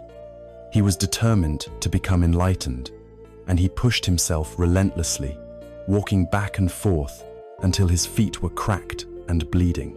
He was a perfect embodiment of forceful, aggressive effort. But instead of finding peace, he found only exhaustion and deep discouragement. He was on the verge of giving up, thinking that the path was not for him. The Buddha, knowing his state of mind, came to him and asked, "Sona, before you became a monk, is it not true that you were a skilled musician, an expert at playing the lute?" Sona replied that it was true. The Buddha then asked, "And what would happen, Sona, if the strings of your lute were too tight?" Sona answered, "The sound would be sharp and jarring, and the strings would be liable to snap." "And what would happen?" the Buddha continued, "if the strings were too loose?" "Then," Sona said, "they would produce no sound at all, or only a dull thud." "And what if the strings were not too tight and not too loose, but were tuned to a perfect, even pitch?" Sona replied, "Then, Lord, the lute would produce a beautiful and enchanting melody." The Buddha looked at him with kindness. "So it is, Sona, with spiritual practice. If your effort is too forceful and tense, it leads to restlessness and agitation. If your effort is too slack and lazy, it leads to dullness and lethargy. You must tune the faculty of your effort so that it is balanced, even, and sustained. This is the essence of right effort. It is the gentle art of tuning the mind, of finding the middle way between anxious striving and passive complacency. So how do we practice this art? The Buddha laid out a simple and brilliant framework for this cultivation, known as the Four Great Efforts.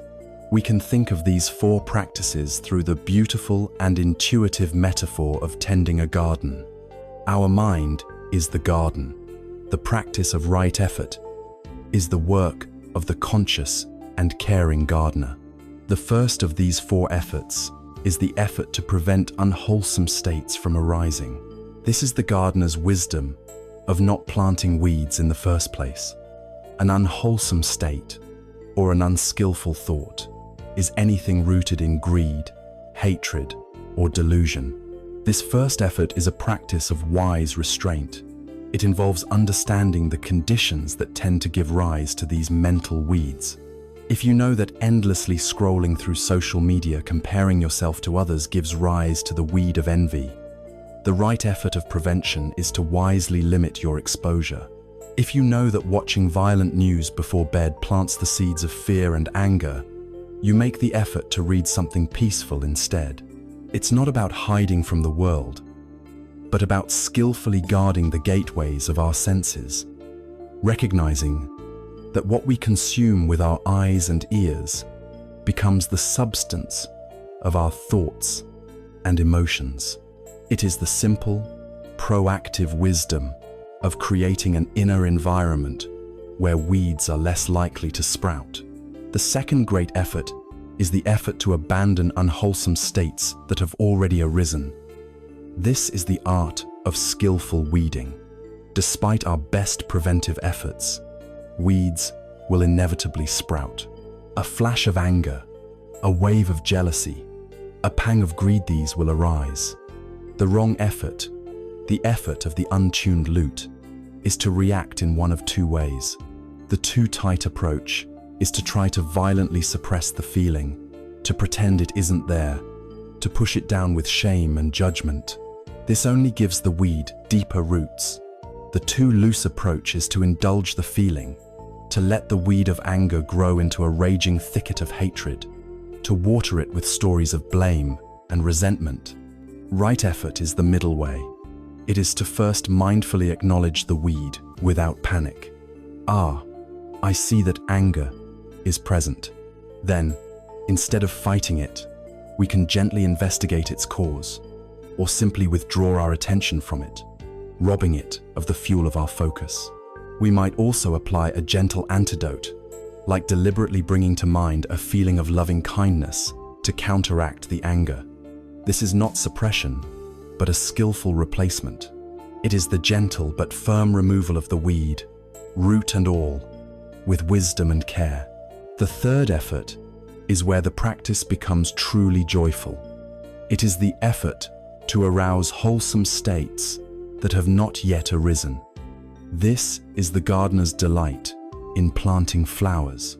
A wholesome state is any state of mind rooted in generosity, kindness, compassion, wisdom, and peace. While the first 2 efforts are about clearing the ground, this one is about actively beautifying it. We cannot just wait for flowers to appear by chance. We must consciously plant the seeds. How do we do this? We can deliberately bring to mind things we are grateful for. We can perform an act of generosity. We can read an inspiring book or listen to uplifting music. We can spend time in nature. We can consciously recall the good qualities of another person. We can sit for a few minutes and actively wish ourselves and others well. Each of these actions is an act of planting a wholesome seed in the garden of the mind. It is the proactive choice to introduce beauty, nourishment, and light into our inner world. The fourth and final great effort is the effort to maintain and nurture the wholesome states that have already arisen. Once a flower has sprouted, the gardener's work is not done. The flower needs to be watered, tended, and given sunlight so it can grow strong and blossom fully. In the same way, when a wholesome state arises in our mind, a moment of genuine peace during a quiet walk, a feeling of deep connection with a friend, a surge of compassion for someone suffering, we must make a gentle effort not to let it pass unnoticed. The habit of the untended mind is to quickly move on to the next thought, the next worry, the next plan. Right effort here means pausing. It is the effort to stay with the wholesome state, to savor it, to breathe with it, to appreciate its texture and its beauty. When you feel a moment of calm, you make the gentle effort to really feel it. to let it permeate your body and mind.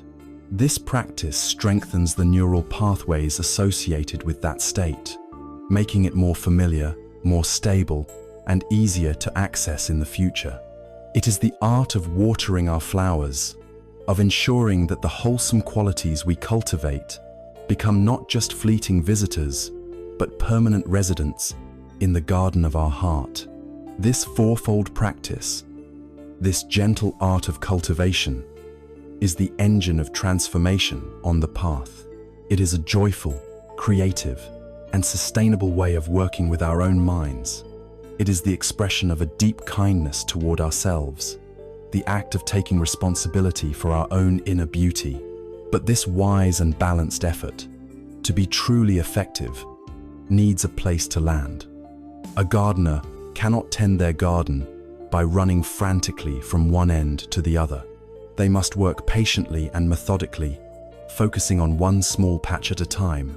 In the same way, our gentle effort to cultivate the mind needs an anchor, a stable point of reference that allows our energy to be focused and penetrating, rather than scattered and diffuse. This anchor, this vital training in focused attention that allows our effort to bear fruit, is the very heart of meditative practice. It is the next strand on our path, the cultivation of right mindfulness. We have arrived at the very heart of the meditative path. We have established an ethical foundation for our lives, and we have learned about the gentle, skillful effort required to cultivate a wholesome mind. We have the resolve of the gardener who wishes to create a place of beauty and nourishment. But a gardener who does not pay close attention to their work will not be successful. They must be present with the soil, the seeds, the sun, and the rain. In the same way, our gentle effort to cultivate the mind requires a crucial missing ingredient, a faculty that allows us to be fully present with the garden of our own experience. This faculty, the seventh strand of the Noble Eightfold Path, is perhaps the most well-known aspect of Buddhist practice in the world today. It is samasati, or right mindfulness.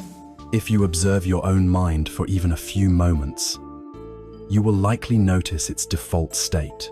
It is a restless, chaotic, and untamed thing.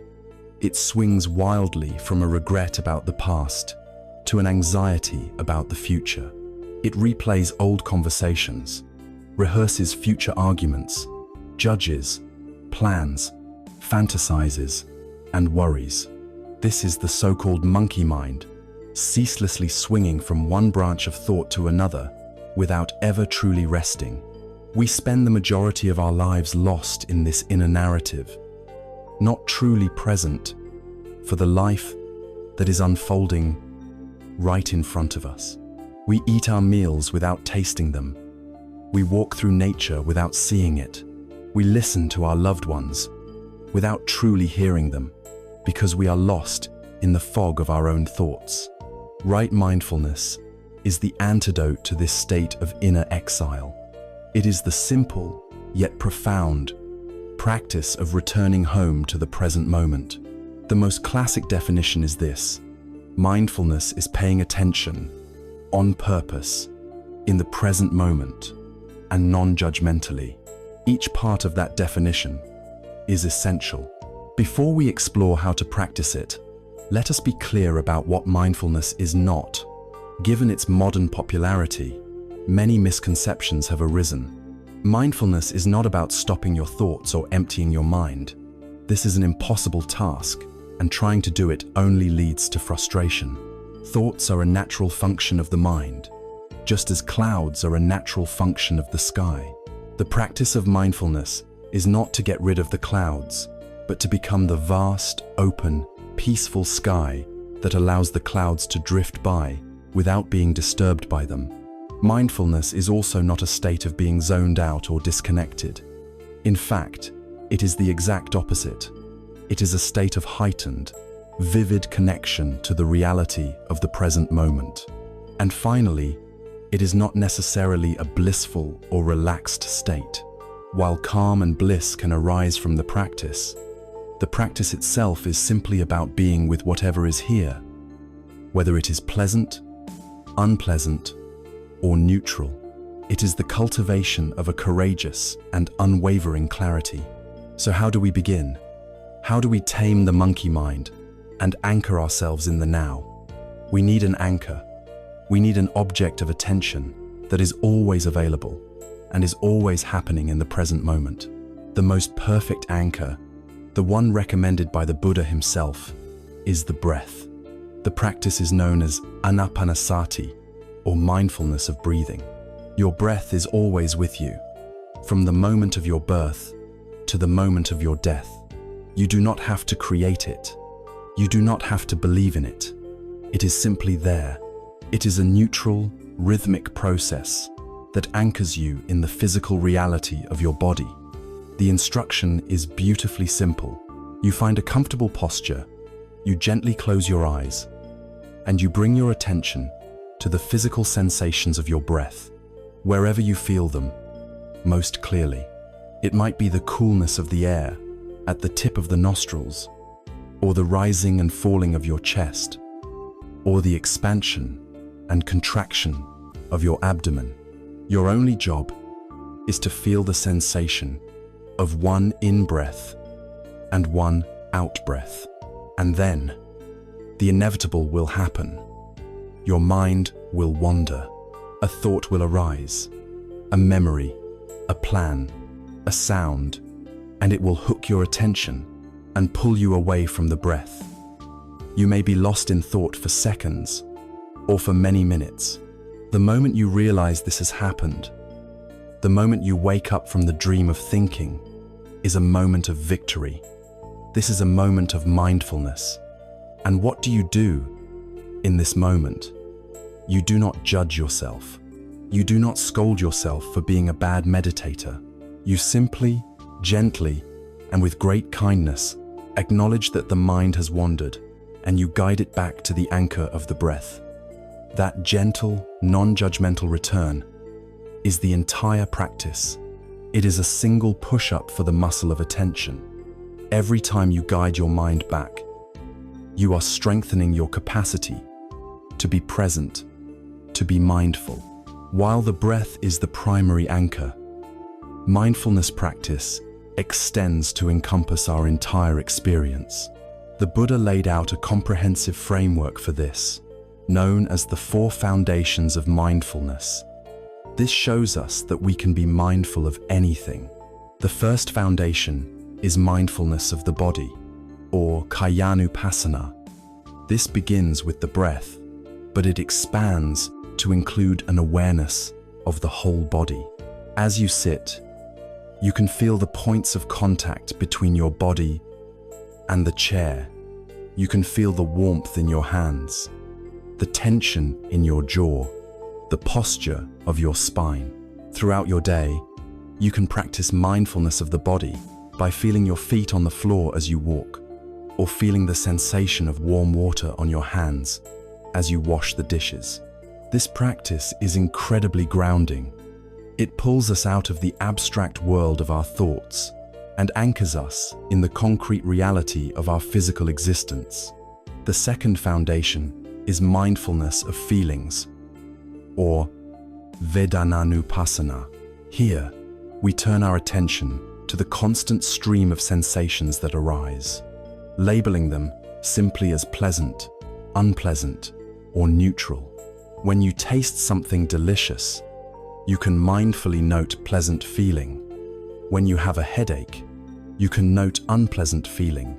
When you feel the neutral sensation of your clothes on your skin, you can note neutral feeling. The purpose is not to cling to the pleasant or push away the unpleasant, but to observe them as impersonal, fleeting, energetic events. We begin to see that feelings are like the weather they arise.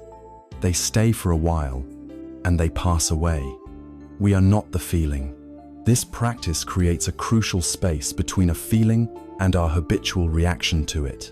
The third foundation is mindfulness of the mind itself, or Cittanupassana. This is the practice of observing the quality of our consciousness from moment to moment. We learn to recognize the mind is angry right now, or the mind is scattered, or the mind is calm. We are not identifying with the state, but simply observing it as a temporary mental climate. This develops a powerful meta-awareness, the ability to stand back and watch the workings of our own mind without being completely swept away by its currents.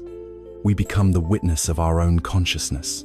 The fourth and final foundation is mindfulness of dhammas, or mental objects and phenomena.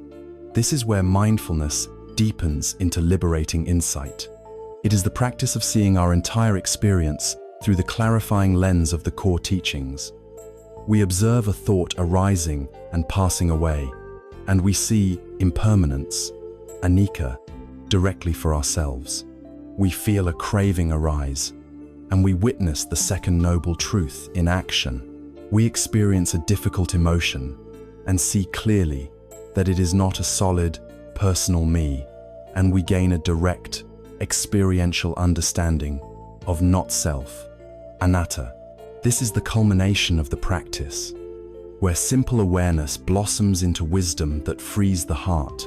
The ultimate fruit of all this practice in our daily lives is the creation of what can be called the sacred pause between the stimulus of an event and our habitual conditioned response. Mindfulness inserts a moment of space. Someone cuts you off in traffic. The stimulus, a flash of anger, arises in the body. The feeling. Without mindfulness, the stimulus and the response are one single, fused event. You are immediately consumed by anger. You honk the horn. You curse. With mindfulness, a space is created. There is the stimulus. There is the arising of the angry feeling. And in the space created by mindful awareness, there is a choice. You can see the anger as just an energy. You can breathe with it, and you can choose to respond with patience, or not at all. That space is freedom. It is the freedom to choose our actions, rather than being ruled by our unconscious habits. Right mindfulness, then, supported by the gentle energy of right effort, is the beating heart of this entire path. It illuminates our inner world, allowing us to see what is true and what is skillful. It is the faculty that makes all the other path factors possible. And as our ability to remain present becomes more stable and unwavering, a beautiful thing begins to happen. The scattered rays of our attention, which were once dissipated in 1,000 different directions, are now gathered by the powerful lens of mindfulness. They begin to coalesce into a single, steady, and unified beam. The mind, once a turbulent ocean, becomes calm, deep, and clear. This state of profound collectedness and unification, which arises naturally from sustained mindfulness, is the next and final stage of our training in mental discipline. It is the cultivation of right concentration. We have arrived at the final strand of the Noble Eightfold Path, the culmination of our training in mental discipline. We began this inner journey by learning to tune the instrument of our mind with the gentle art of right effort. Then, with right mindfulness, we learned how to place our attention on the present moment, gathering the scattered rays of our awareness and anchoring them in the here and now. The question that naturally follows is, what happens when this practice becomes deep and sustained? What is the fruit of applying wise effort and consistent mindfulness over time? The answer is the eighth and final factor of the path, sammasamadhi, or right concentration. If mindfulness is the act of gathering our attention, concentration is the state of that attention once it has become gathered, unified, and unwavering. It is the difference between the diffuse, scattered light of a common flashlight and the bright, powerful, coherent beam of a laser. It is important, once again, to distinguish the quality of right concentration from the ordinary concentration we experience in our daily lives. When we concentrate on a difficult task at work or study for an exam, our focus is often tense, strained, and exclusive. We are actively pushing the world away, gritting our teeth to block out distractions. This kind of concentration, while useful, is tiring and unsustainable. Right concentration, or samadhi, is of a completely different nature. It is not born from forceful exclusion, but from profound inclusion and tranquility.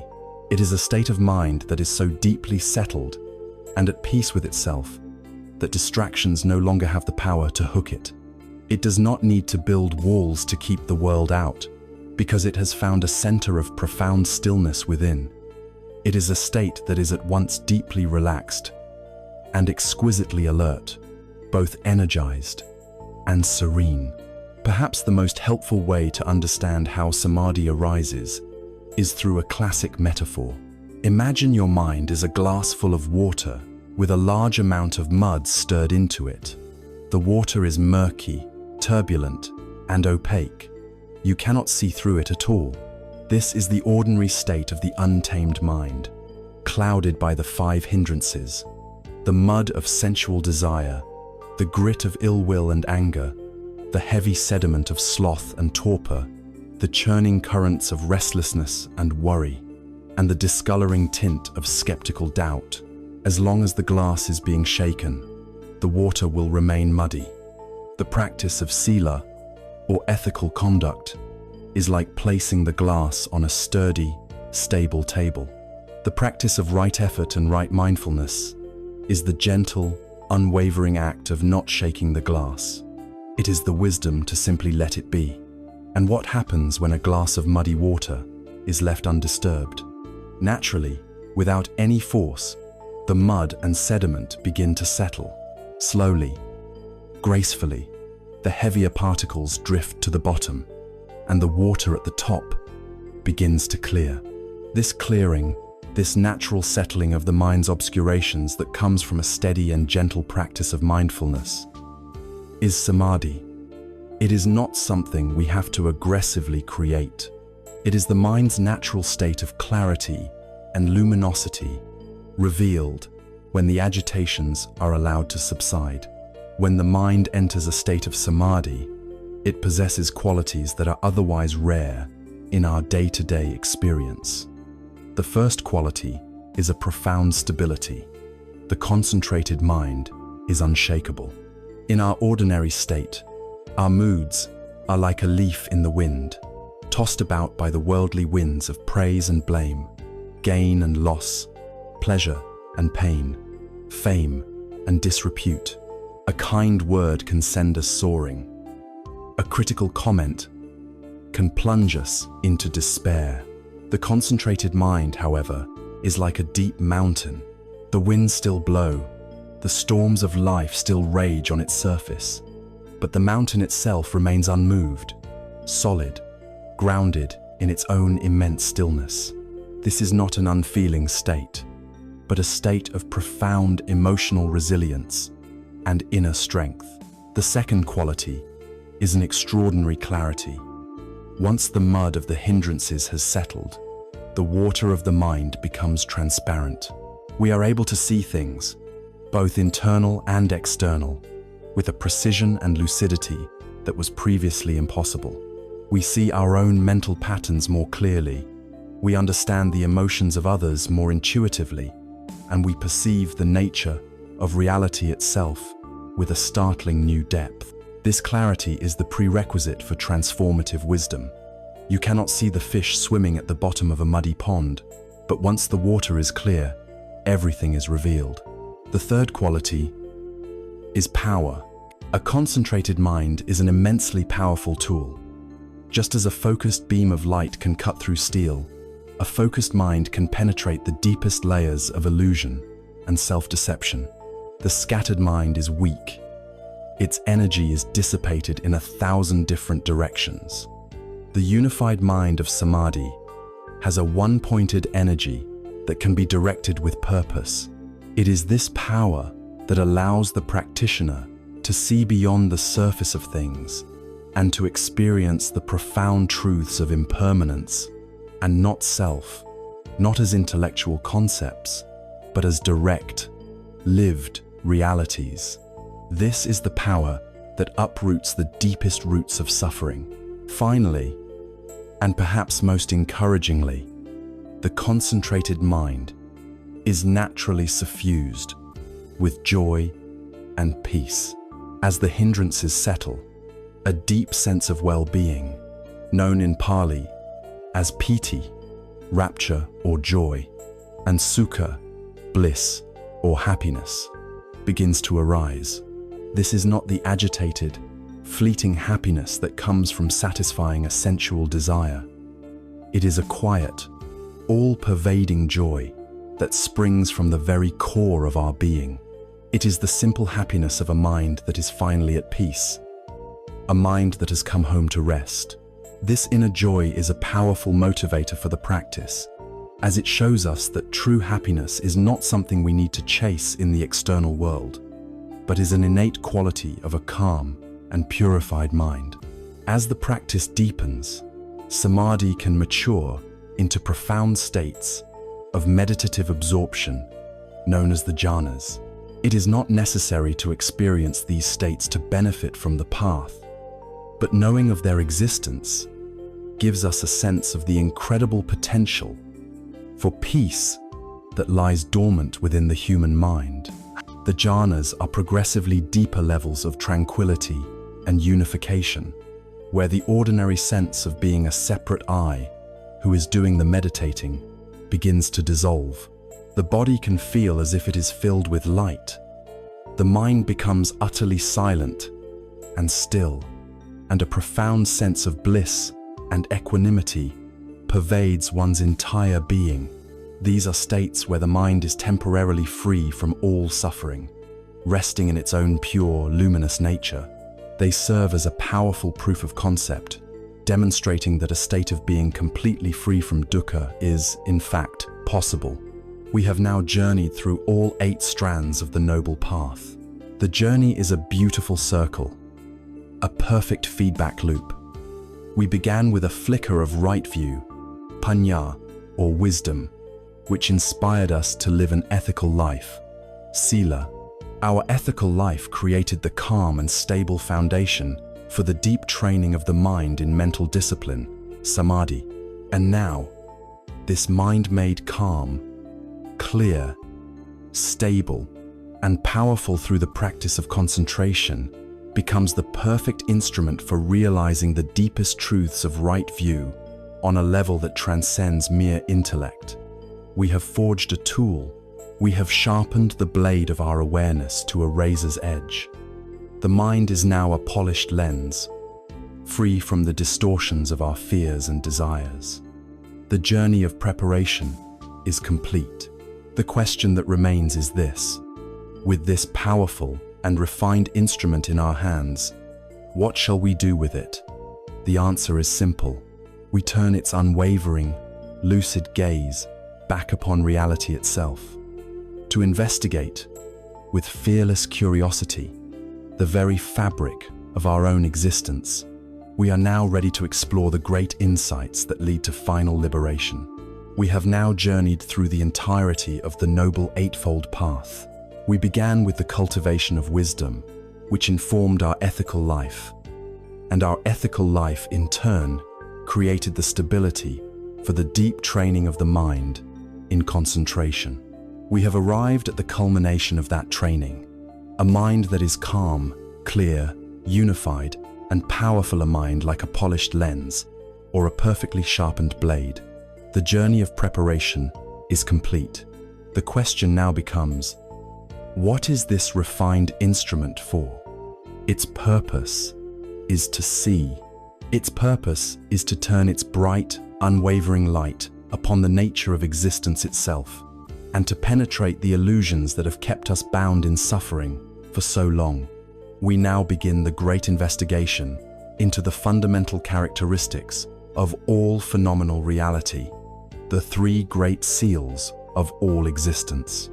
And the first, the most pervasive, the most immediately accessible of these truths, is the truth of anicca, or impermanence. From the moment we are born, we are engaged in a deep and often desperate struggle against this one inescapable law. We build monuments to stand for eternity. We write our names on things, hoping to claim a piece of the world as permanently ours.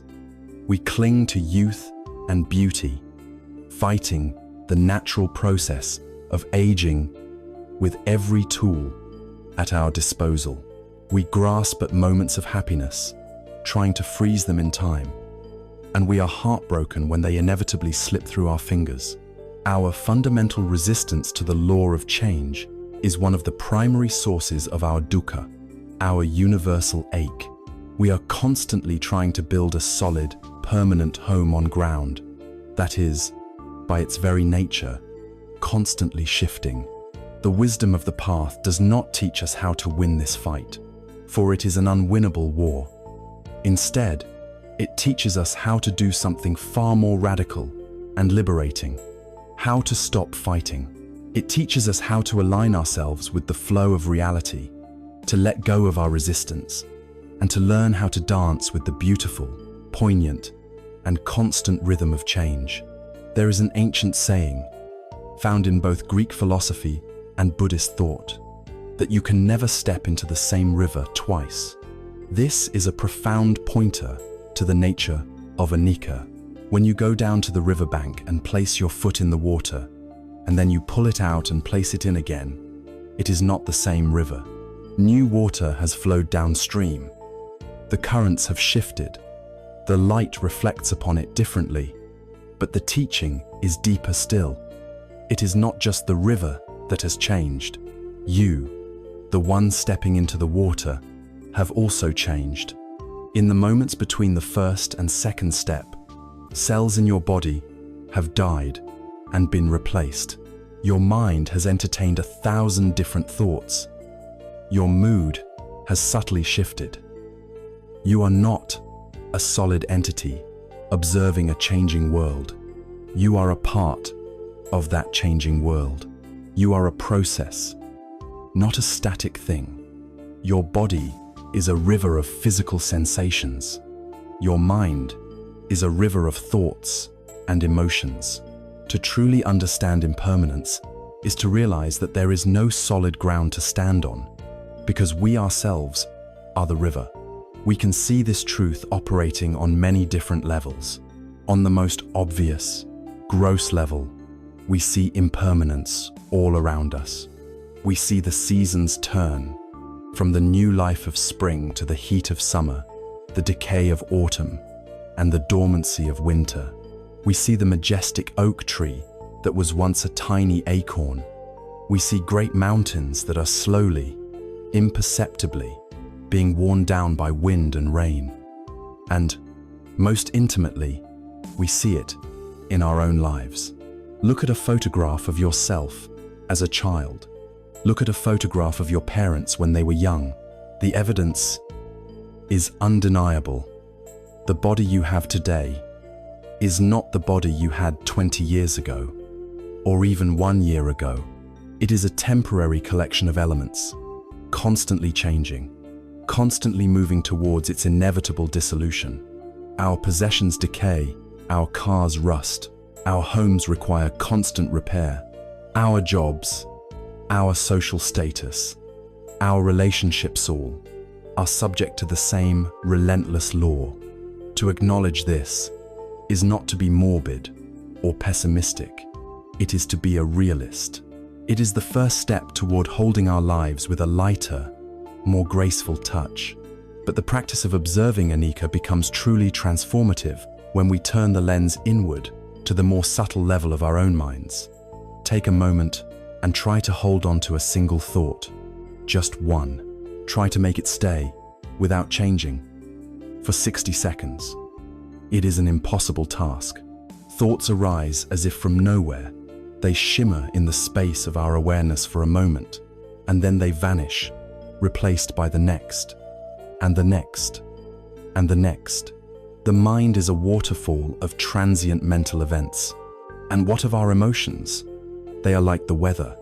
A dark storm of anger can roll in, dominating the sky of our mind. But has any storm ever lasted forever? It rages for a time, and then, inevitably, it dissipates, perhaps leaving behind a gentle fog of sadness, which in turn gives way to the clear, bright sunshine of joy. Our mistake, the source of so much suffering, is that when the storm of anger is present, we believe, "I am angry." We identify with the temporary weather pattern as if it were the permanent sky. The wisdom of Anicca allows us to shift this perspective. We learn to say, "The weather of anger is present right now." In that subtle shift of language is a world of freedom. We recognize the emotion as a transient guest in the house of our mind, not as the owner of the house. We can let it be there without serving it, without becoming it, knowing that, like all weather, it will surely pass. Seeing this truth, we might at first feel a sense of groundlessness, even fear. If nothing lasts, what is the point? But this is a misunderstanding. The truth of Anicca is not a curse. It is the most profound good news. It is the very foundation of hope.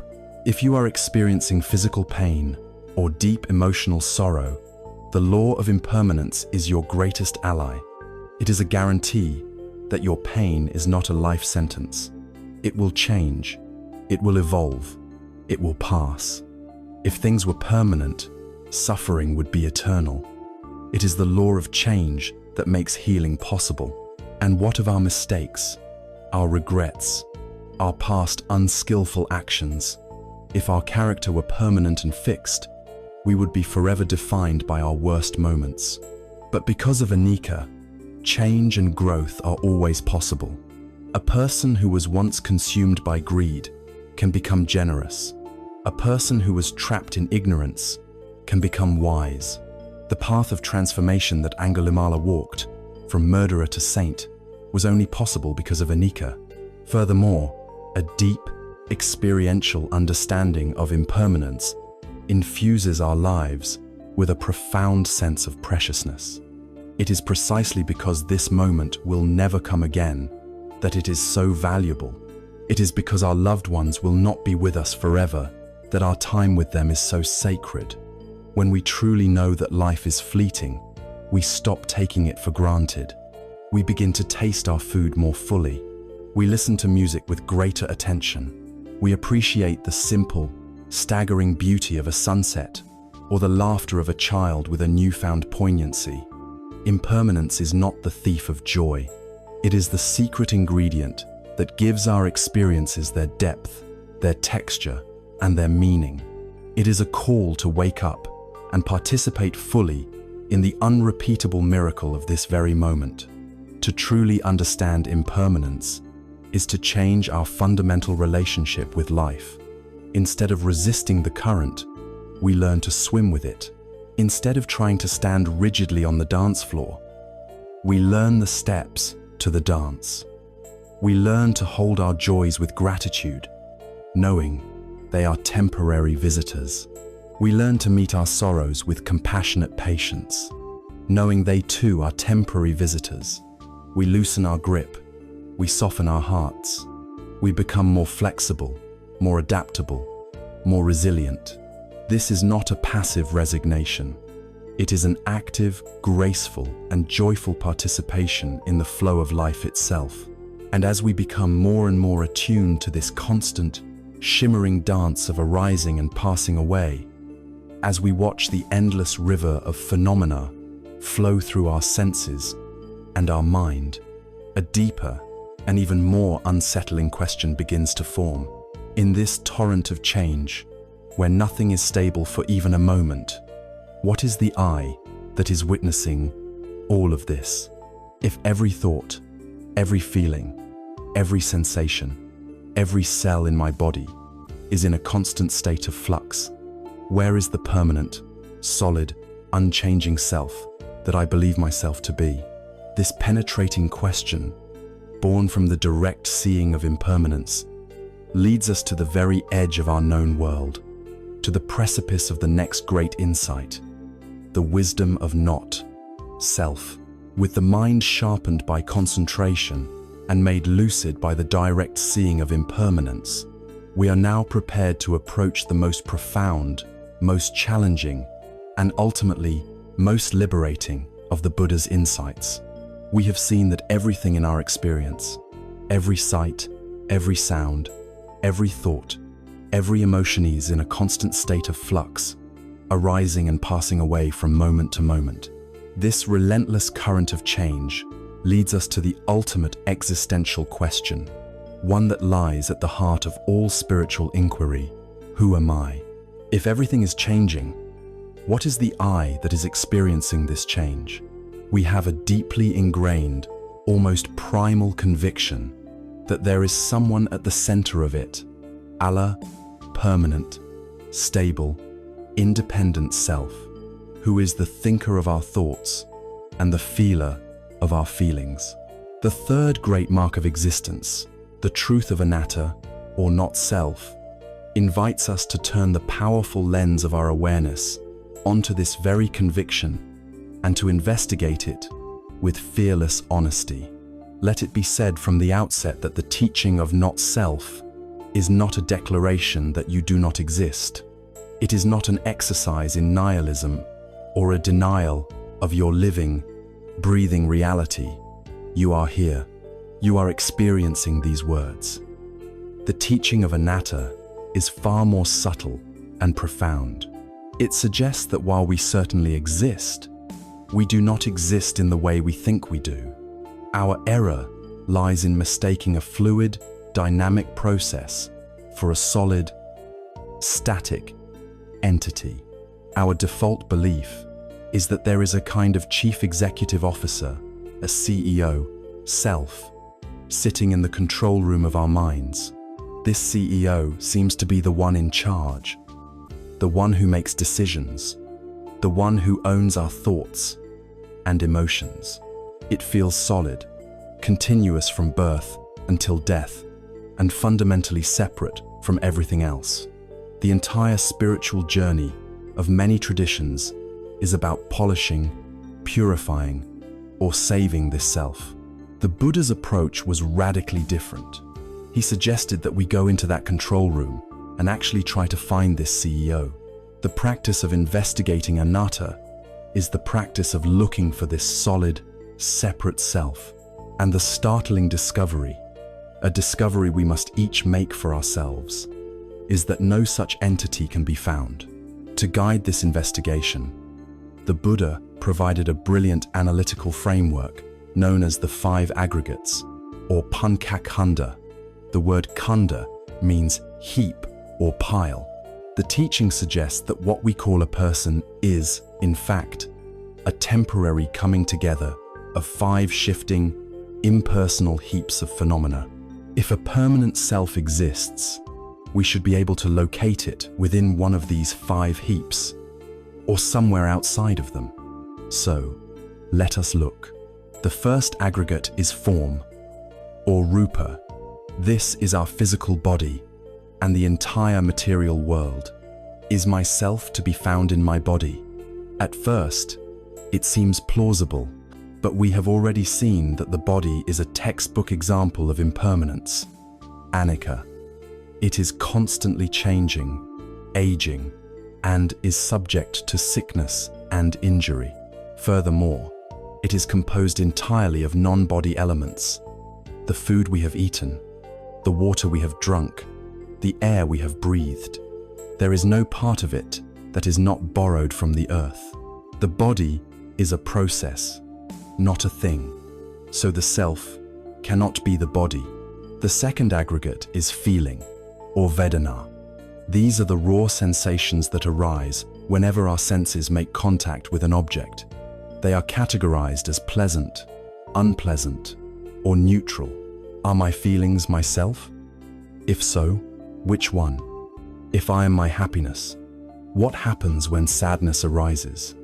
Do I cease to exist? Feelings are like fleeting weather patterns, constantly changing. They are impersonal reactions. They arise and pass away. They are not a solid, continuous self. The third aggregate is perception, or sanya. This is the faculty of recognition and labeling. It is the mental function that identifies a collection of colors and shapes as a tree, or a particular sound as music. Our perceptions are deeply conditioned by our past experiences, our culture, and our language. They are often inaccurate and are constantly changing. The way we perceive a person can change dramatically from one day to the next. Clearly, this fluctuating, conditioned faculty cannot be the permanent self we are looking for. The fourth aggregate is perhaps the one we most identify with. It is mental formations, or sankhara. This is a vast category that includes all our thoughts, opinions, beliefs, moods, habits, desires, and intentions. This is the chattering monkey mind. Surely, I am my thoughts, my unique personality. But when we look with mindful attention, we see that thoughts are the most ephemeral of all phenomena. They arise and vanish in an instant. Where does a thought go when it is gone? Where does it come from? Most of our thoughts are not even original. They are echoes of our parents, our teachers, our society. Our beliefs change. Our opinions evolve. These mental formations are a turbulent, ever-changing stream. We cannot find a solid, unchanging thinker behind the thoughts. This leads to the final refuge of the ego, the fifth aggregate, consciousness, or vijnana. We might think, okay, I am not my body, feelings, or thoughts, but I must be the awareness, the consciousness that knows all of these things. But the Buddha asks us to look even more closely.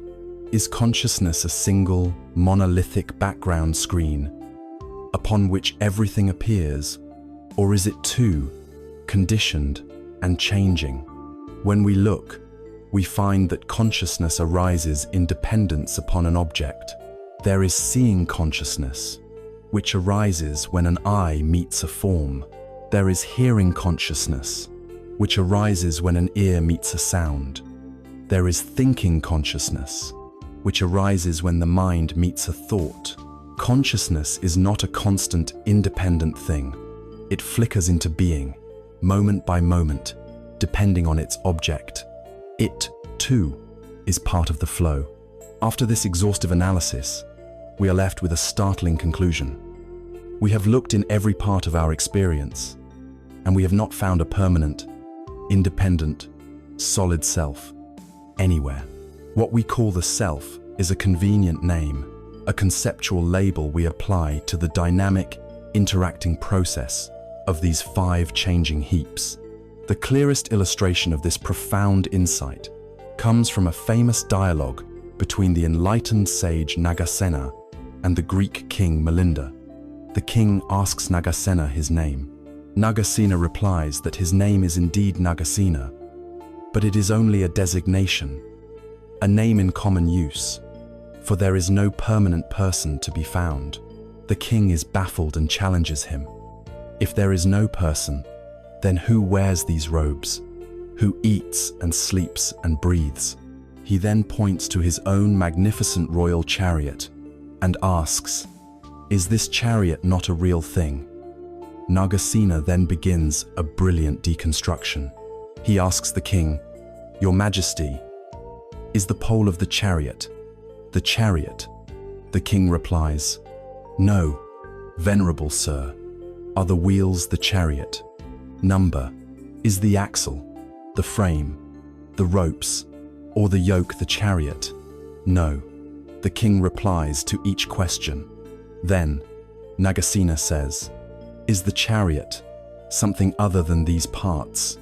Number, then, your majesty, for all your searching, you cannot find the chariot. Chariot is simply a designation, a name given to an assembly of parts when they are put together in a certain way. Nagasena then concludes, just so, your majesty. With Nagasena, it is a name given to the assembly of the 5 aggregates. In the ultimate sense, there is no permanent person to be found. At this point, a natural and urgent question arises. If there is no self, then who is living my life? Who is it that will experience the consequences of my actions?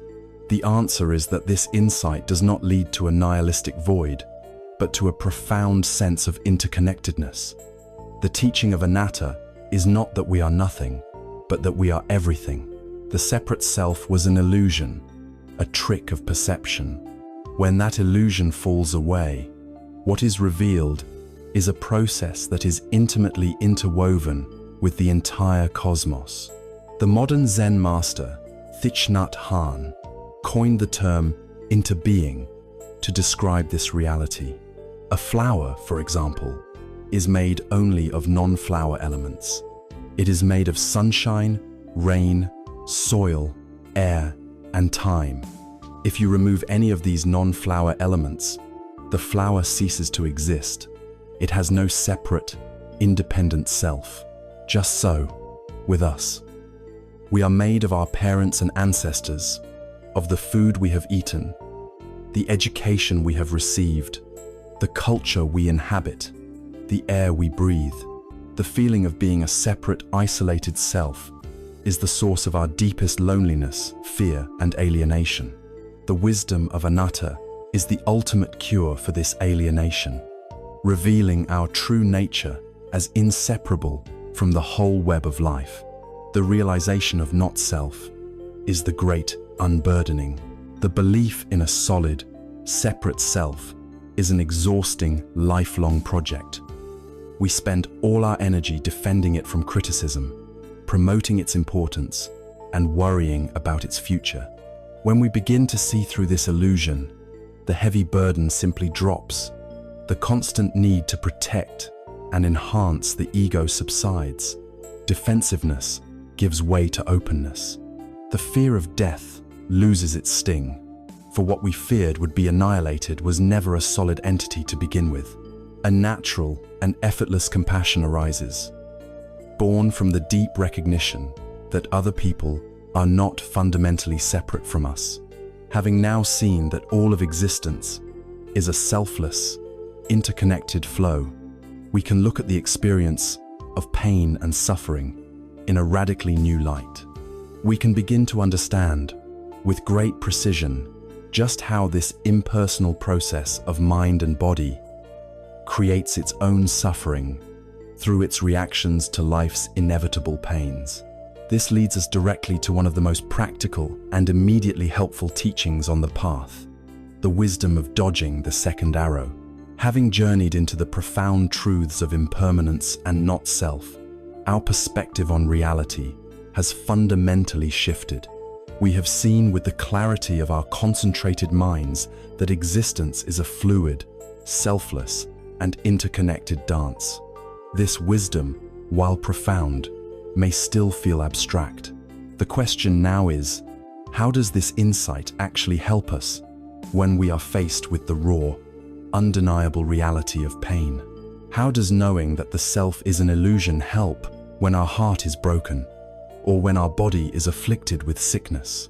It is here that the path reveals one of its most practical, immediate, and compassionate teachings, a skill that directly applies these deep insights to our moment-to-moment experience of suffering. It is the wisdom of the 2 arrows. The Buddha understood that as long as we inhabit a human body and live in this world, we will be subject to a certain measure of pain. This is unavoidable. Sickness, loss, aging, disappointment, the harsh words of others, these things are a part of life. The path does not promise us a magical shield, that will ward off all of life's difficulties.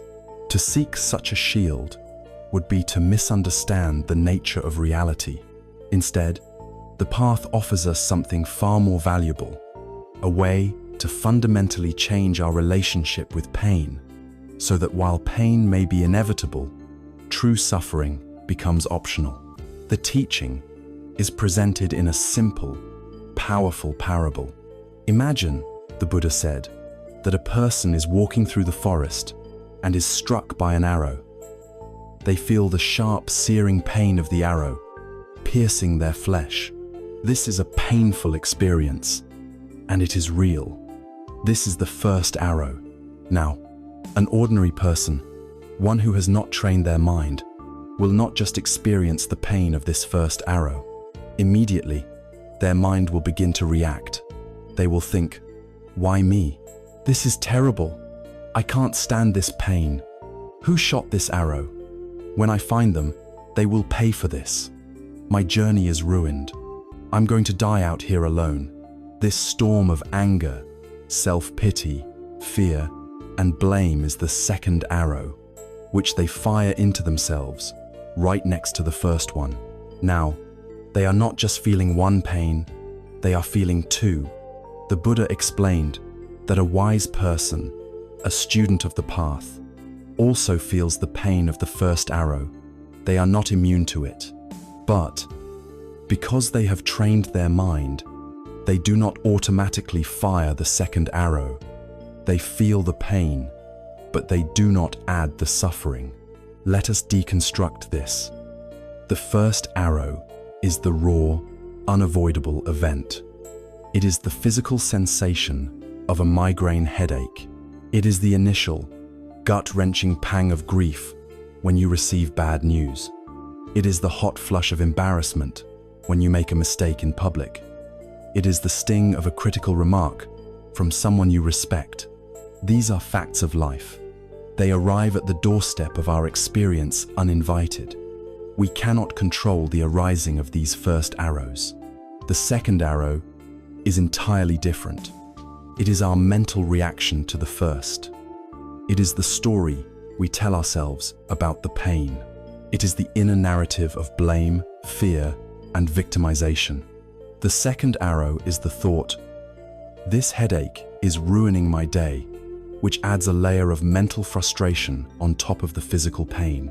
The second arrow is the thought, "I will never be happy again," which adds the poison of despair to the clean pain of grief. The second arrow is the thought, "I'm such an idiot, everyone thinks I'm a failure," which adds the sting of shame to the simple fact of a mistake. The second arrow is our resistance, our commentary, our mental proliferation. And this second arrow, the Buddha taught, is entirely optional. It is something we do to ourselves. It is self-inflicted. How do we do this? We fire the second arrow in several habitual ways, all of which are rooted in the poisons we have already discussed. When we are struck by a first arrow, we often react with aversion, dosa. We immediately try to push the unpleasant feeling away. We look for someone to blame. We fixate on the perceived injustice of the situation, fanning the flames of our anger and resentment. This blame and anger is a second arrow. At other times, we react with a subtle form of greed, lobha, or clinging, by personalizing the pain and indulging in self-pity. Poor me. Why do these things always happen to me? This narrative, while it may feel comforting for a moment, is a second arrow that traps us in the identity of a victim, and very often, we react with ignorance, moha. We project the present pain into an imagined, catastrophic future. This feeling will never end. This means my life is over. This is our ignorance of anicca in action. We forget that all feelings are impermanent, and we solidify a temporary state into a permanent reality. This fearful catastrophizing is a particularly painful second arrow. Let us make this even more practical. Consider the experience of chronic physical pain, something many people live with, The first arrow is the raw, physical sensation, the throbbing, the aching, the sharp signals from the nerves. This is difficult enough, but watch how the mind adds second, third, and fourth arrows. This pain is unbearable. It's been here for an hour. It will probably last all day. I won't be able to get my work done. My life is so limited by this. I hate this feeling. When will it go away? All of this mental commentary creates layers of tension, anxiety, and depression on top of the original sensation, often making the physical pain itself even worse. The practice here is not to pretend the pain doesn't exist, but to see if it is possible to experience just the first arrow to be with the raw, physical sensations as pure energy, without adding the story, the judgment, the fear. Or consider a social situation. You are in a conversation and you say something that comes out wrong, and there is a moment of awkward silence. The first arrow is the hot, flushing feeling of embarrassment. It is an unpleasant but fleeting sensation. But then come the second arrows. For hours, or even days, you might replay the moment in your mind. I can't believe I said that. They must think I'm a fool. I've ruined the friendship. I'm so socially awkward. This mental flagellation is the second arrow, and it is 1,000 times more painful and long-lasting than the initial, momentary feeling of embarrassment. So, how do we learn to stop firing this second arrow? This is where the practice of right mindfulness becomes our greatest tool. Mindfulness creates a space, a sacred pause, between the impact of the first arrow and our habitual tendency to fire the second. Through our practice, we learn to witness the arising of the first arrow, the raw feeling, with a clear and non-judgmental awareness. We can say to ourselves, this is the feeling of grief, or this is the sensation of anger arising. We learn to meet the raw energy with curiosity rather than resistance. Then, because we are watching with this clear awareness, we can actually see the impulse to fire the second arrow as it arises. We can feel the temptation to blame someone. We can see the thought, this is a disaster, beginning to form in the mind. And because we can see it, we are no longer compelled to be its victim. We have a choice. We can see the thought, acknowledge it as just another mental event, and let it go without grasping it, without believing it, without turning it into our reality. We see the arrow being placed on the bowstring, and we gently put it down. This is the great liberation offered by this teaching. We cannot always control the first arrow. Life will, at times, be painful, but the second arrow is our own karma, our own creation. The amount of suffering we experience is largely determined not by the events of our lives, but by our relationship to those events. By learning to bear the clean pain of the first arrow without adding the unnecessary, self-created suffering of the second, we dramatically reduce the amount of dukkha in our lives. We become more resilient, more peaceful, and more fearless. We learn that we have the capacity to be with pain without being destroyed by it. This practice of non-reaction, of not adding our stories and our resistance to the raw data of our experience, is fundamentally an act of release. It is the art of unclenching the fist of the mind around our pain. This brings us to a broader, all-encompassing exploration of this very art, the profound and healing wisdom of letting go. In our exploration of the two arrows, we discovered the essential secret to reducing our own suffering, the art of not firing the second arrow. We saw that our true anguish comes not from the inevitable pains of life, but from our mental and emotional reactions to the stories of blame, our spirals of fear, our clinging to the identity of a victim. The act of firing that second arrow is an act of grasping. It is the clenching of the mind around a painful experience, refusing to let it be. The path, therefore, now leads us to explore the universal antidote to this grasping. It is the profound, liberating, and deeply healing wisdom of letting go. This is the practice of nekkhamma, a word often translated as renunciation, but which is better understood as the joy of release, the freedom of unburdening. It is the wisdom of transforming the clenched fist of our heart into an open hand. We live most of our lives with a clenched fist. We cling to our possessions, believing they will bring us security. We cling to our relationships, believing another person holds the key to our happiness. We cling to our opinions, believing our rightness is essential to our identity. We cling to our youth, our status, our plans, our memories. We spend our days grasping, holding, protecting, and defending. This constant effort of holding on is exhausting. It creates a deep and persistent tension in our bodies and our minds. We believe that our suffering comes from the fear of losing the things we are clinging to, but the wisdom of the path reveals a startling truth. The suffering is not in the potential loss. The suffering is in the clinging itself. The tension is in the clenched fist. There is a simple, yet profound parable that illustrates this perfectly.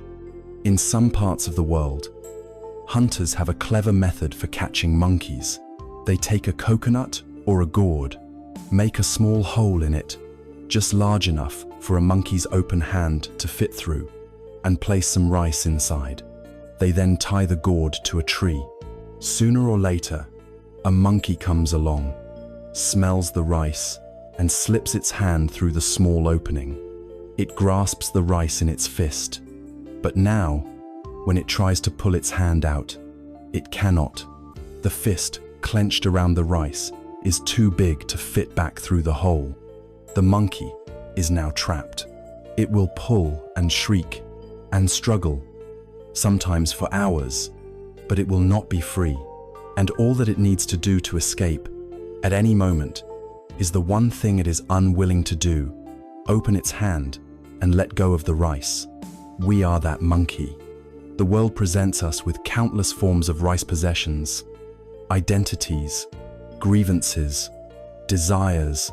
We reach out and grasp them. And then we wonder why we feel so trapped, so burdened, so full of tension. We are trapped by our own fist, by our own refusal to let go. The practice of nekkhamma is the wisdom of seeing that the rice is not worth the bondage. It is the liberating realization that freedom is always just one release away. So, what is it that we must learn to let go of? The practice extends far beyond the mere letting go of material things. While learning to hold our possessions more lightly is certainly part of it, recognizing that they are impermanent and cannot provide ultimate happiness. The deeper work lies in the realm of the mind. First, we must learn to let go of the past. Our minds are like museums, filled with carefully preserved relics of old hurts, resentments, and grievances. We walk through these halls every day, rereading the stories of how we were wronged, re-feeling the sting of old betrayals. To hold on to a grudge is, as the saying goes, like drinking poison and waiting for the other person to die. The only one being harmed by this clinging is ourselves. Letting go of a grievance is not about condoning the other person's harmful action. It is about choosing to no longer carry the burning coal of that memory in our own hands. It is an act of profound self-compassion. Similarly, we must learn to let go of our past successes and failures. To cling to a past glory is to prevent ourselves from growing. To be defined by a past failure is to deny the possibility of redemption. Letting go of the past is to arrive fully in the only moment we ever have, the present. Next, we must learn to let go of our attachments to people. This is a delicate and often misunderstood practice. It does not mean abandoning our relationships or cultivating indifference. It means learning to love without clinging. It is to release others from the impossible burden of being the source of our happiness. We often treat our loved ones like possessions, trying to control them, needing them to be a certain way to validate our own ego. This is not love. It is attachment, and it is a source of immense suffering for everyone involved. To truly love is to have an open hand. It is to wish for another's well-being and freedom without needing them to be anything other than who they are. It is to let go of our ideas of who they should be and to embrace them as they are, in all their beautiful, changing impermanence. We must also learn to let go of our most cherished opinions and the need to be right. For many of us, our views, political, social, and personal, are deeply fused with our sense of self. We feel that if our opinion is challenged, we are being challenged. This leads to endless arguments, to division, to the inability to truly listen to another person. This clinging to views is a direct manifestation of the illusory ego. The practice of letting go in this area is to cultivate humility. It is to hold our views more lightly, to recognize that they are conditioned and incomplete. It is to be willing to listen, to learn, and to value harmony and connection more than the fleeting satisfaction of winning an argument. Perhaps the most advanced form of this practice is learning to let go of our attachment to outcomes. We live our lives with a deep-seated need to control the future. We make our plans, we work towards our goals, and we become deeply distressed when things do not go the way we wanted. The wisdom of letting go teaches us to shift our focus from the result to the intention and the action itself. We learn to act with as much skill, wisdom, and compassion as we can, and then to release our grip on the fruits of our action. We plant the seed of a wholesome action, we water it with our effort, but we understand that we cannot control the weather. We do our part, and we let the universe do its part. This practice of non-attachment to results is a source of incredible peace and fearlessness. It allows us to act with courage and integrity, freed from the anxiety of what if. The act of letting go is not a single, dramatic event. It is a gentle, continuous practice. It begins with the mindfulness to recognize when we are clinging, we feel the telltale signs: a tightness in the chest, a tension in the jaw, a contracted feeling in the mind. In that moment of recognition, we pause. We acknowledge that this act of holding on is itself causing us pain. Then, with the out breath, we can form the gentle intention to soften, to release, to open the fist.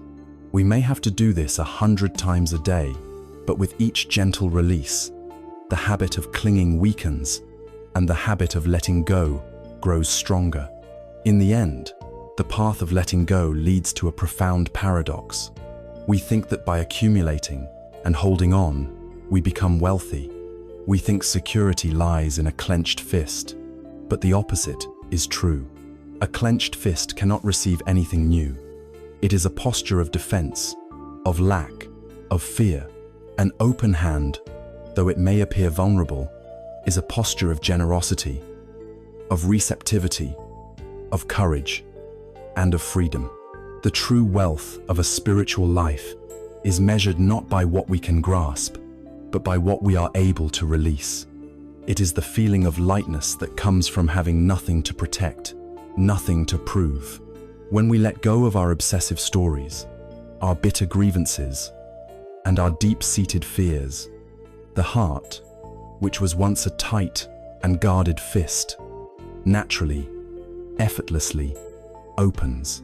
And an open heart is the most fertile ground imaginable for the growth of the most beautiful flowers in the garden of the mind, the boundless qualities of loving, kindness, and compassion. We have journeyed through the wisdom of letting go.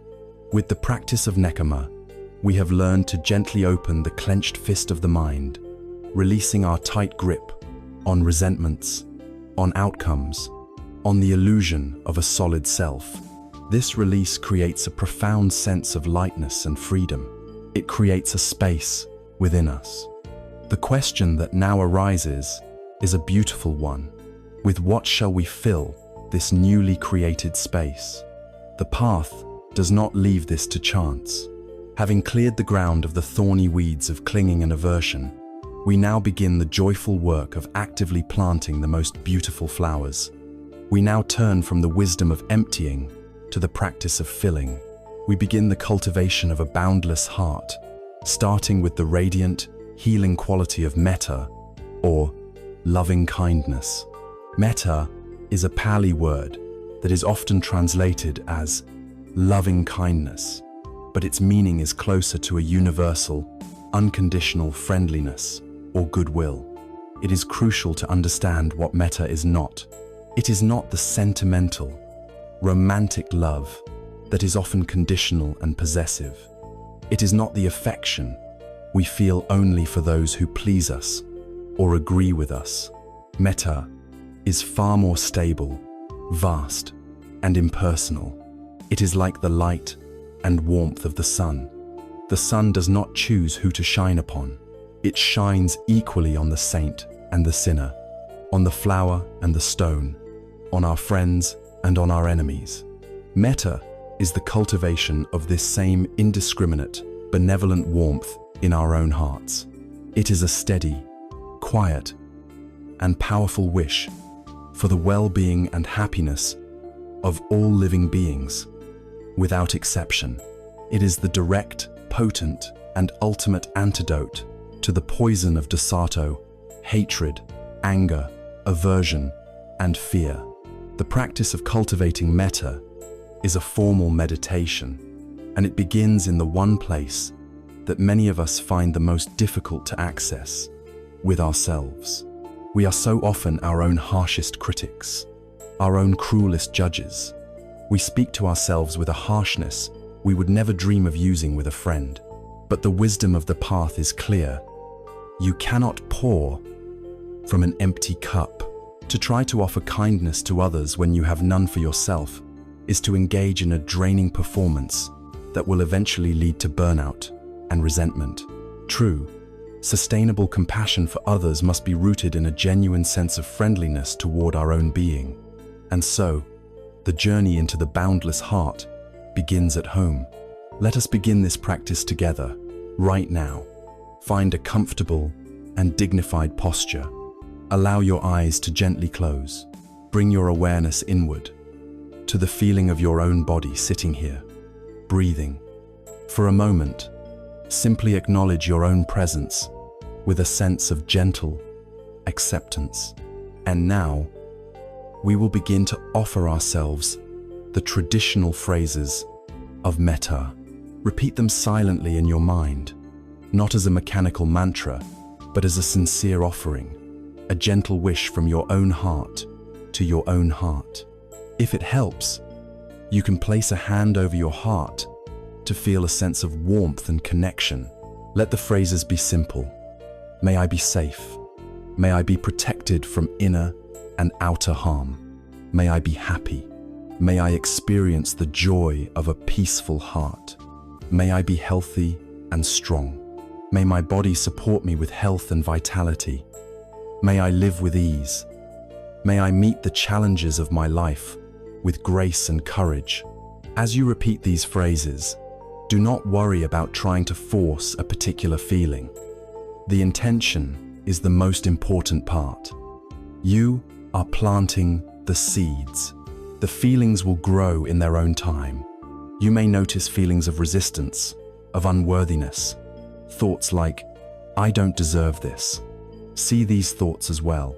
Acknowledge them with kindness, as old, familiar habits of the mind, and then, gently, patiently, return to the phrases. You are offering yourself a gift that is your birthright. May I be safe. May I be happy. May I be healthy. May I live with ease. We rest here for a while, soaking in this radical act of self-acceptance and friendliness. Now, from this foundation of gentle kindness toward ourselves, we begin to expand the circle of our goodwill.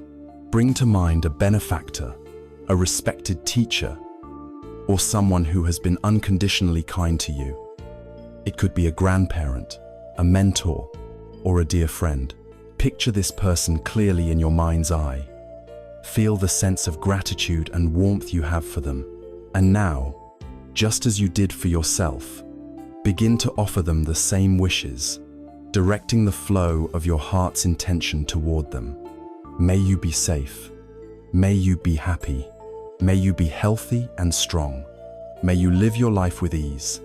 Feel the genuine wish for this person's well-being, for their happiness to deepen. You are sharing the warmth you have cultivated. Next, bring to mind a dear friend, someone you love and cherish. Hold their image in your heart and extend the same boundless friendliness to them. May you be safe. May you be happy. May you be healthy. May you live with ease. Let your heart connect with theirs in this shared wish for true and lasting well-being. There is no scarcity of kindness. The more you give, the more you have. Now, the practice begins to stretch and grow. Bring to mind a neutral person. This is someone you see regularly, but for whom you have no strong feelings, positive or negative. It could be a cashier at the grocery store, a person you see on your daily commute, a neighbor you only know by sight. We so often walk through the world seeing such people as mere objects, as part of the scenery. The practice of metta invites us to see their humanity. This person, just like you, wishes to be happy and to avoid suffering. And so, you hold their image in your mind and you offer them the same gift. May you be safe. May you be happy. May you be healthy. May you live with ease. In this simple act, you begin to dissolve the walls of indifference that separate you from the world. And now we come to the most challenging and perhaps most transformative stage of the practice. We bring to mind a difficult person. It is wise to start with someone who is only mildly irritating, not the person who has caused you the greatest harm. Perhaps it is a frustrating colleague or an annoying neighbor. As you bring this person to mind, be aware of any feelings of resistance, anger, or hurt that may arise. Acknowledge these feelings with kindness. You do not have to like this person. You do not have to condone their actions. The practice is not about forcing an artificial feeling of affection. It is simply about recognizing that this person, too, is a suffering being, trapped in their own patterns of ignorance and pain. Their unskillful actions are a symptom of their own dukkha, and so, to the best of your ability, you hold them in your awareness, and you offer the intention, however faint it may be. May you be free from suffering. May you find the peace that you are seeking. You can also phrase it as, to the extent that I am able, I wish for you to be well. This is a powerful alchemy that begins to transform the poison of your own resentment into the medicine of compassion. It is an act that frees you from the prison of your own hatred. Finally, having worked through these stages, we let the circle become boundless. We radiate this feeling of loving kindness outward in all directions, to all beings in the room with you, in the building, in your city, in your country, to all beings on this continent and across the world, to all animals, birds, fish, and insects, to all beings seen and unseen, near and far, born and unborn, to all beings without exception. May all beings be safe. May all beings be happy. May all beings be healthy. May all beings live with ease. Let your heart become a sun, radiating this light of unconditional goodwill throughout the entire universe. This practice is not confined to the meditation cushion. You can carry metta with you throughout your day. When you are standing in a long line, you can silently offer metta to the people around you. When you are stuck in traffic, you can wish for all the other drivers to be safe and at peace. It is about changing the habitual weather pattern of the mind from one of judgment, criticism, or indifference to one of gentle, background friendliness. This practice heals our relationship with ourselves, and it heals our relationship with the world. It melts the ice of alienation and fear. And as our heart becomes more open and resonant with this quality of goodwill, it naturally develops the capacity for a new kind of joy. When we see good things happen to others, our open heart does not feel envy. It feels a sympathetic delight. It rejoices in their joy. This beautiful quality, the natural extension of loving kindness, is called mudita, and it is the next step on our journey into the boundless heart. With the practice of loving kindness, or metta, we have opened the heart. We have learned to cultivate a boundless, unconditional friendliness toward ourselves and all beings, dissolving the inner ice of anger, aversion, and fear. This practice creates a profound shift in our relational landscape, transforming our inner world into a place of warmth and welcome. But an open heart is capable of more than just goodwill. Once the poison of aversion has been neutralized, the heart is free to develop even more sublime and stabilizing qualities. We now arrive at the cultivation of the final two of the four divine abadis, or Brahmaviharas. These are the qualities that bring our heart into full maturity, making it not only warm and compassionate, but also joyful and unshakably balanced. We now turn to the unbounded delight of sympathetic joy, or mudita, and the profound stillness of equanimity, or upekkha. Let us first explore mudita.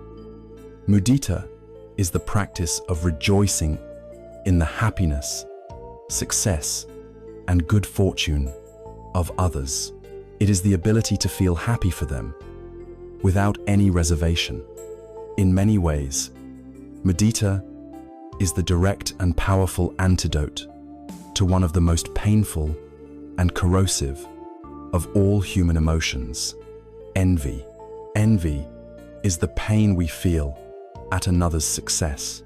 It is a poison that arises from the mistaken belief in scarcity, the idea that there is a limited amount of happiness, success, or love in the world, and that if someone else has it, there is less available for me. This scarcity mindset creates a world of competition and rivalry. It makes us feel diminished by the light of others. It is a deeply isolating and painful state of mind, a self-imposed prison of discontent. Mudita is the key that unlocks this prison. It is born from a mindset of abundance. It recognizes that joy is not a finite resource. By learning to share in the happiness of others, our own potential for joy becomes limitless. Our happiness is no longer confined to the narrow boundaries of our own personal victories. It expands to include the good fortune of everyone we meet. The practice of cultivating mudita is a beautiful extension of the metta meditation. Once again, you begin in a comfortable posture, allowing the mind to settle, and you start with an easy object, a dear friend. Bring this friend to mind, but instead of just wishing them well, you actively recollect a specific instance of their happiness or success. Perhaps you recall the joy on their face at their wedding, the pride they felt upon achieving a long sought-after goal, or a simple moment of pure, uncomplicated laughter you shared together. As you hold this memory, instead of just observing it, you make the conscious intention to participate in their joy. Feel the happiness for them. Let their smile bring a smile to your own face, Let the warmth of their heart's delight warm your own. You can use simple phrases like, "My friend, I rejoice in your happiness. May your joy continue and increase." Allow yourself to be filled with this shared delight. Then, just as with metta, you begin to stretch the practice. You bring to mind a neutral person and imagine their joys. This person you see at the coffee shop, they have a family they love, they have small triumphs at work, they have moments of quiet contentment. You rejoice in this for them, recognizing your shared human capacity for happiness. The most transformative stage of the practice, however, is to consciously bring to mind someone whose success normally triggers your envy. Perhaps it is a colleague who received a promotion you wanted, or someone who seems to have the perfect life you covet. This is challenging. You will likely feel the familiar pang of envy arise. Acknowledge it with mindfulness, and then, gently, see if you can shift your perspective. Recognize that their happiness does not diminish you. Intentionally look for the part of you that can feel happy for them, even if it is very small at first. I see your success, and I rejoice in it. May your happiness continue. This is a powerful alchemy. It transforms the poison of jealousy into the nectar of shared joy, freeing you from the painful grip of comparison. With a heart that can now wish all beings well and rejoice in their happiness, we still need one more quality to make it truly unshakable. Our loving kindness could turn into clinging attachment. Our compassion for another's pain could overwhelm us, leading to burnout. Our sympathetic joy could become a kind of hyper-excitement attached to worldly success.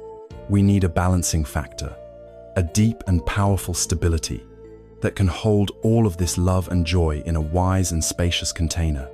This is the fourth and final divine abode, upekkha, or equanimity. It is absolutely essential to understand that equanimity is not indifference.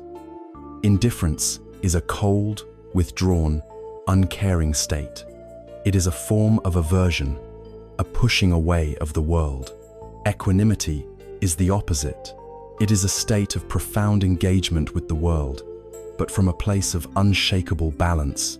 It is a warm, spacious, and deeply caring presence that is not thrown off center by life's inevitable ups and downs. It is the ability to feel both pleasure and pain, joy and sorrow, without being hijacked by them. It is the wisdom that holds all experience with a vast, loving, and steady heart. There is a timeless Taoist story that perfectly captures the spirit of upekkha. There was an old farmer who had a beautiful horse. One day, the horse ran away. His neighbors came to console him, saying, "Oh, what terrible luck." The farmer simply replied, "Good luck, bad luck, who knows?" A week later, the horse returned, and it brought with it a herd of wild horses. The neighbors came to congratulate him, exclaiming, "What incredible good luck!" The farmer replied, "Good luck, bad luck, who knows?" The next day, the farmer's son was trying to tame one of the wild horses when he was thrown off and broke his leg. The neighbors came to offer their sympathy. "What awful luck," they said. The farmer replied, "Good luck, bad luck, who knows?" A few weeks later, the army came to the village, conscripting all the able-bodied young men for a war in which most would likely perish. Because the farmer's son had a broken leg, they left him behind. The story illustrates the core of equanimity, the profound wisdom of recognizing the limits of our own judgment. We see such a small sliver of reality. What appears to be a disaster today may be the seed of a great blessing tomorrow. What appears to be a great triumph may lead to unforeseen difficulties. Upekkha is the deep peace that comes from letting go of our rigid labels of good and bad, and learning to trust the unfolding of life, meeting each moment with a balanced and open mind. Equanimity is the great protector of the heart. It ensures that our metta, our loving kindness, does not become possessive attachment. We can love someone deeply without needing them to make us happy. It ensures that our compassion does not drown us in sorrow. We can be with another's pain with an open heart, offering our support, but without losing our own center. It protects us from so-called compassion fatigue. It ensures that our mudita, our sympathetic joy, does not become attached to worldly gain and success, either for ourselves or for others. Equanimity is the vast, clear sky that allows the weather of all the other emotions, love, joy, and sorrow to pass through it, without ever becoming the weather itself. These four qualities, loving kindness, metta, compassion, karuna, the heart's response to suffering, sympathetic joy, mudita, and equanimity, upekkha, known as the four faces of a complete and mature love. They are the sublime states of a liberated heart. When we have cultivated these qualities, we have developed an immense inner resilience. We have a heart that can radiate warmth, respond to suffering, celebrate joy, and remain steady and balanced amidst the unpredictable currents of life. With this complete psychological and spiritual toolkit, with a heart that has been so deeply trained in wisdom and love, we are now fully prepared. We are now ready to turn inward with a newfound confidence and to face our own most powerful and challenging inner energies. We can now learn to work directly with the primal forces of anger and fear, not as enemies to be conquered, but as messengers to be understood, and as raw material to be transformed by the alchemy of our practice. We have journeyed far. We have cultivated a mind that is clear in its view, kind in its intention, ethical in its action, and balanced in its heart. We have built a beautiful inner home, furnished with the sublime qualities of loving kindness, compassion, sympathetic joy, and equanimity. But even the most beautiful home is subject to the occasional storm. In the landscape of the human mind, there are two great weather patterns that are particularly powerful, primal, and often terrifying. They are the great fires of anger and fear. For most of our lives, we are taught only two ways to deal with these inner dragons. The first is suppression. We pretend the dragon isn't there. We lock it in the dungeon of our subconscious. We deny its existence.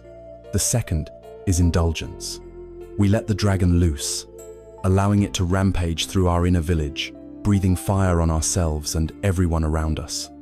The path of wisdom offers a third way, a middle path.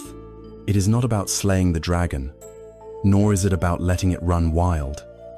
It is about turning to face it with courage and with kindness. It is about learning its language, understanding its nature, and ultimately transforming its fiery, destructive energy into a source of profound wisdom and compassionate strength. Let us first look at why our two usual strategies always fail us. The path of suppression is the attempt to deny reality. When anger or fear arises, we tell ourselves, "I shouldn't feel this. Good people don't get this angry. Strong people don't feel this afraid." We push the feeling down. We grit our teeth. We distract ourselves. But suppressed energy does not disappear. It is like trying to hold a beach ball underwater. It takes immense, constant effort, and the energy will always find a way to leak out sideways. Suppressed anger often metastasizes into depression, cynicism, or manifests as passive-aggressive behavior. Suppressed fear can curdle into a chronic low-grade anxiety that poisons our entire life, or it can lead to a host of physical ailments as the body stores the unresolved tension. Suppression is a war we can never win, a war against ourselves. The path of indulgence, on the other hand, is the path of heedlessness. It is the belief that to be authentic, we must express every feeling that arises. When anger appears, we immediately act it out. We yell, we blame, we send the furious email. In that moment of venting, there might be a fleeting sense of release, but it is a false release. Indulging in anger is like pouring gasoline on a fire. It does not extinguish it, it strengthens it. Every time we act out of anger, we deepen the neural grooves of hatred and aversion in our own mind, making it easier to become angry the next time. We damage our relationships, create atmospheres of fear and mistrust, and fill our own hearts with the bitter poison of remorse. Similarly, acting on every fear reinforces the anxiety, making our world smaller and smaller as we retreat from anything that triggers the feeling.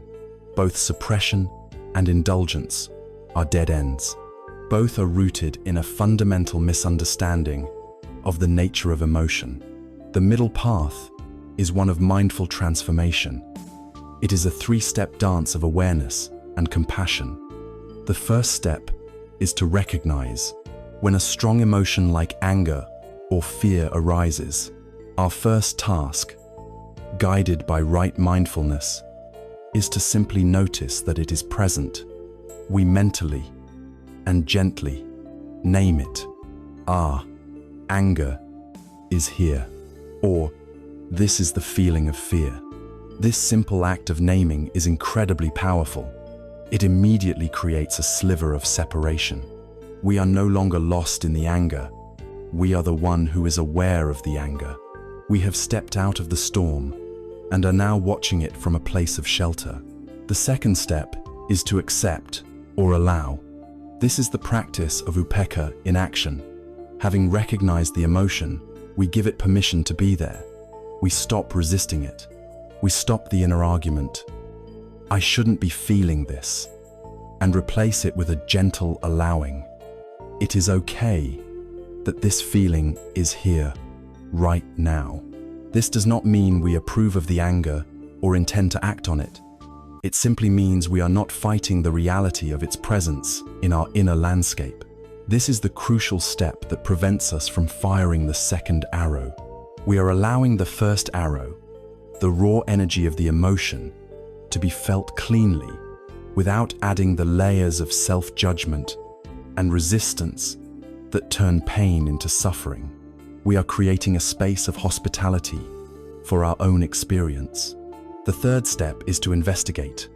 With a mind that is now more settled, we can bring a gentle, non-judgmental curiosity to the emotion. This is where wisdom, or panya, comes in. We can ask, where do I feel this anger in my body? We might notice a tightness in the chest, a heat in the face, a clenching in the fists. By focusing on these raw physical sensations, we stay grounded in the present moment, rather than getting lost in the story of blame about the past. We can also ask, what is this feeling trying to protect? Often, anger is a secondary emotion, a protective shield around a more vulnerable feeling like hurt or fear. Fear is almost always trying to protect the illusion of the solid self from a perceived threat. By investigating with kindness, we begin to depersonalize the emotion. We see it not as my anger, but as an impersonal wave of energy arising due to causes and conditions, and by its very nature, impermanent. Let us apply this specifically to anger. The classic model for dealing with anger is the story of the Buddha and the man who came to insult him. The man hurled abuse at the Buddha, who listened patiently and silently. When the man was finished, the Buddha asked, "My friend, if someone offers you a gift and you do not accept it, to whom does the gift belong?" The man replied, "It belongs to the one who offered it." The Buddha then said, "So it is with your anger. You have offered it to me, but I do not accept it. This is the ultimate teaching in non-reaction. We can choose not to accept the gift of another person's poison. When we feel anger arise in response to someone's actions, the first step is to mindfully feel it in the body. Stay with the heat, the tension. Breathe into it. This contains the initial energy. Then, when the storm has lost some of its intensity, we can gently apply the antidote of metta. We can offer loving kindness to ourselves for having to experience such a painful state.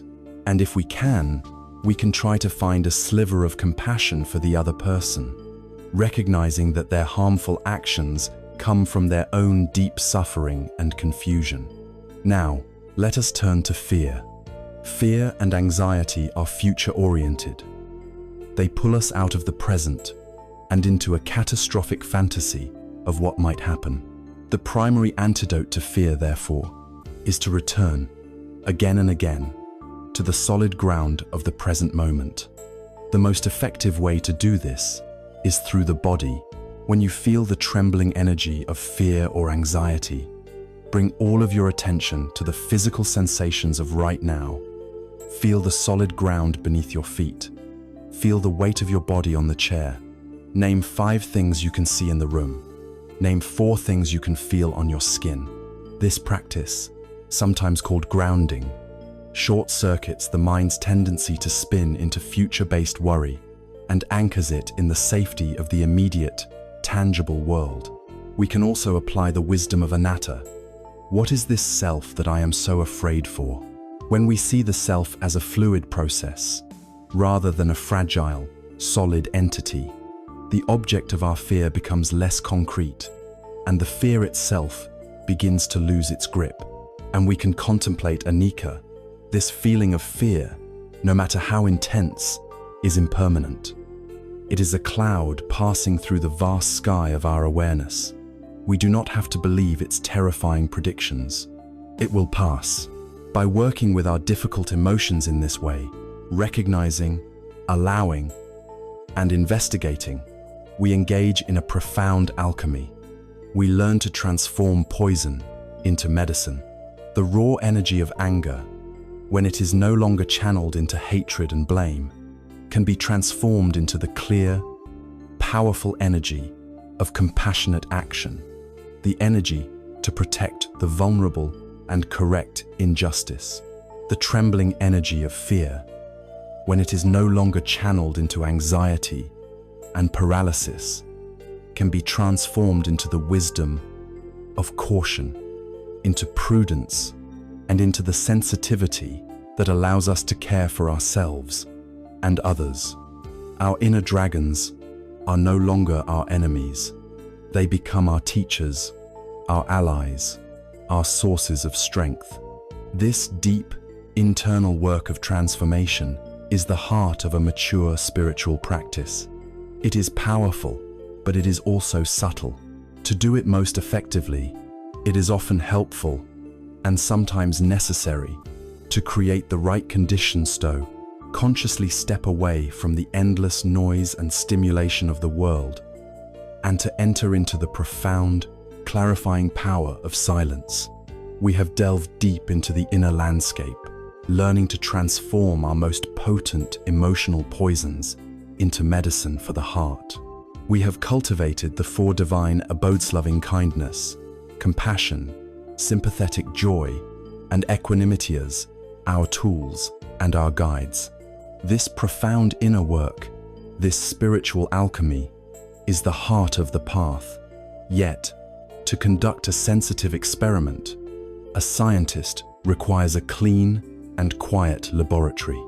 To perform a delicate surgery, a surgeon requires a sterile and focused environment. In the same way, for us to perform the subtle and life-altering work of transforming our own minds, it is immensely helpful and at times absolutely necessary to create the right conditions. We must address the environment in which our practice takes place. And in our modern world, the most challenging aspect of that environment is its opposite, the pervasive, relentless, and overwhelming presence of noise. We live in the age of noise. It is not just the external noise of traffic, of construction, of the constant hum of machinery. It is the far more insidious inner noise generated by our hyper-connected digital lives.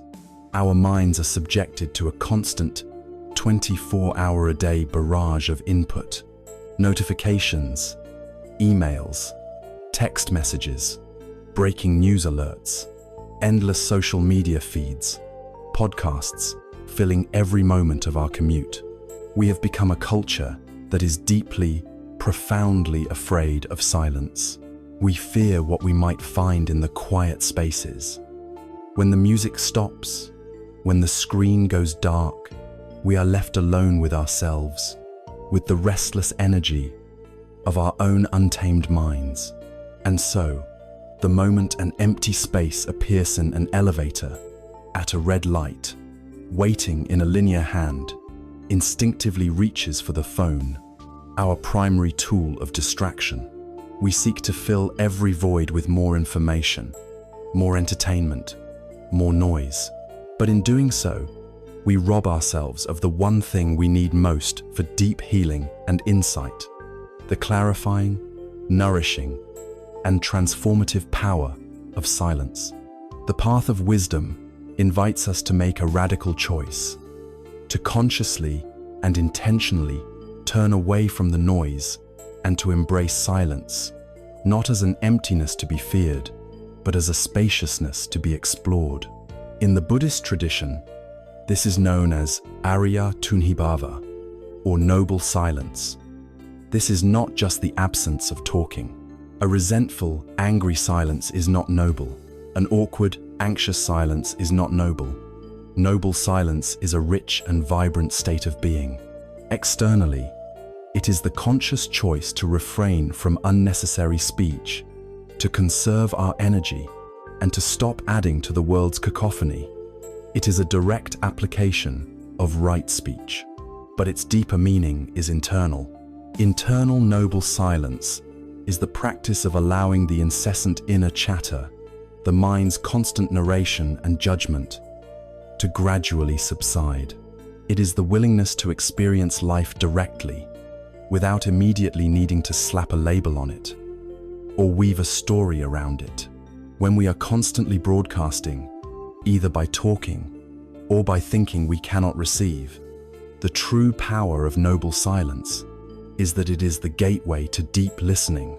When the inner and outer noise subsides, we can finally begin to hear. We can hear the subtle language of our own bodies, sensations we were too busy to notice before. We can hear the quiet whispers of our heart's deepest aspirations, which are normally drowned out by the shouting of the ego. We can hear the world around us with a new intimacy, true sound of the wind in the trees, the complex symphony of a bird's song. In silence, we stop consuming the world and begin to truly commune with it. The most powerful way to immerse ourselves in this practice is through solitude and retreat. A retreat is a period of time, whether it is a single day or many months, where we intentionally step away from the complexities and distractions of our daily lives to devote ourselves fully to our inner work. It is the creation of a spiritual laboratory. In the busyness of our everyday lives, our minds are like a glass of water that is constantly being shaken. The mud of our worries, our obligations, and our habitual patterns is always stirred up, making the water cloudy and opaque. A retreat is the act of consciously putting the glass down on a stable surface and allowing it to remain perfectly still. And as we persist in our practice within this container of silence and simplicity, the mud naturally begins to settle. The retreat experience can be challenging, especially at first. Deprived of its usual distractions, the monkey mind can go into a state of rebellion. All the thoughts and emotions we have been successfully avoiding may come to the surface with a vengeance. But this is part of the purification process. With the support of the silent container, and armed with the tools of the path, we can meet these old patterns with a new wisdom. We have the time and space to truly be with our anger, to befriend our fear, to see the arising and passing of all our mental states. The retreat environment allows us to see our own habits with a clarity that is simply not possible in the midst of our noisy lives. It is an accelerated journey of self-discovery, a deep cleaning of the heart. The supreme example of this is the Buddha's own path to enlightenment. He did not achieve his great awakening in the midst of a bustling city or while engaged in worldly affairs. His breakthrough was the culmination of a long and determined period of solitary retreat. For weeks, he sat in stillness under the Bodhi tree, turning the full, concentrated power of his mind inward, facing his own deepest fears and illusions in the silence of the night. It was in this profound state of quiet, solitary contemplation that he finally broke through to see the true nature of reality. This shows us that while we can practice in the midst of life, there is a unique power and potential for insight that can only be found when we grant ourselves the gift of profound silence and solitude. Of course, not everyone has the ability to go on a month-long silent retreat, but we can all integrate the spirit of retreat into our daily lives. We can create mini retreats that provide pockets of silence and stillness amidst the chaos. We can institute a digital sunset, turning off all screens for an hour or two before we go to sleep, allowing our minds to settle. We can choose to have a silent commute, driving our car, or riding the train without the radio, without podcasts, simply being present with the experience of traveling. We can take a mindful walk in nature, intentionally leaving our phone behind.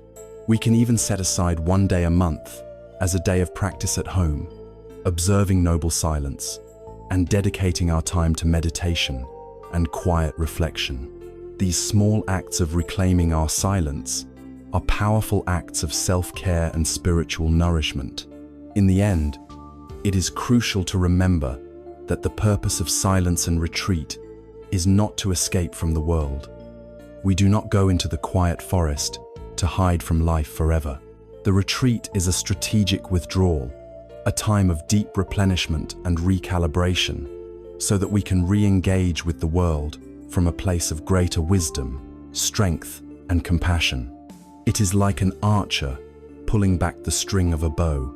The backward motion may look like a retreat, but it is this very act of drawing back that gathers the potential energy needed to send the arrow of our practice flying straight and true into the heart of the world. We retreat to find our unshakable center, so that we are no longer thrown off balance by the chaos of the marketplace.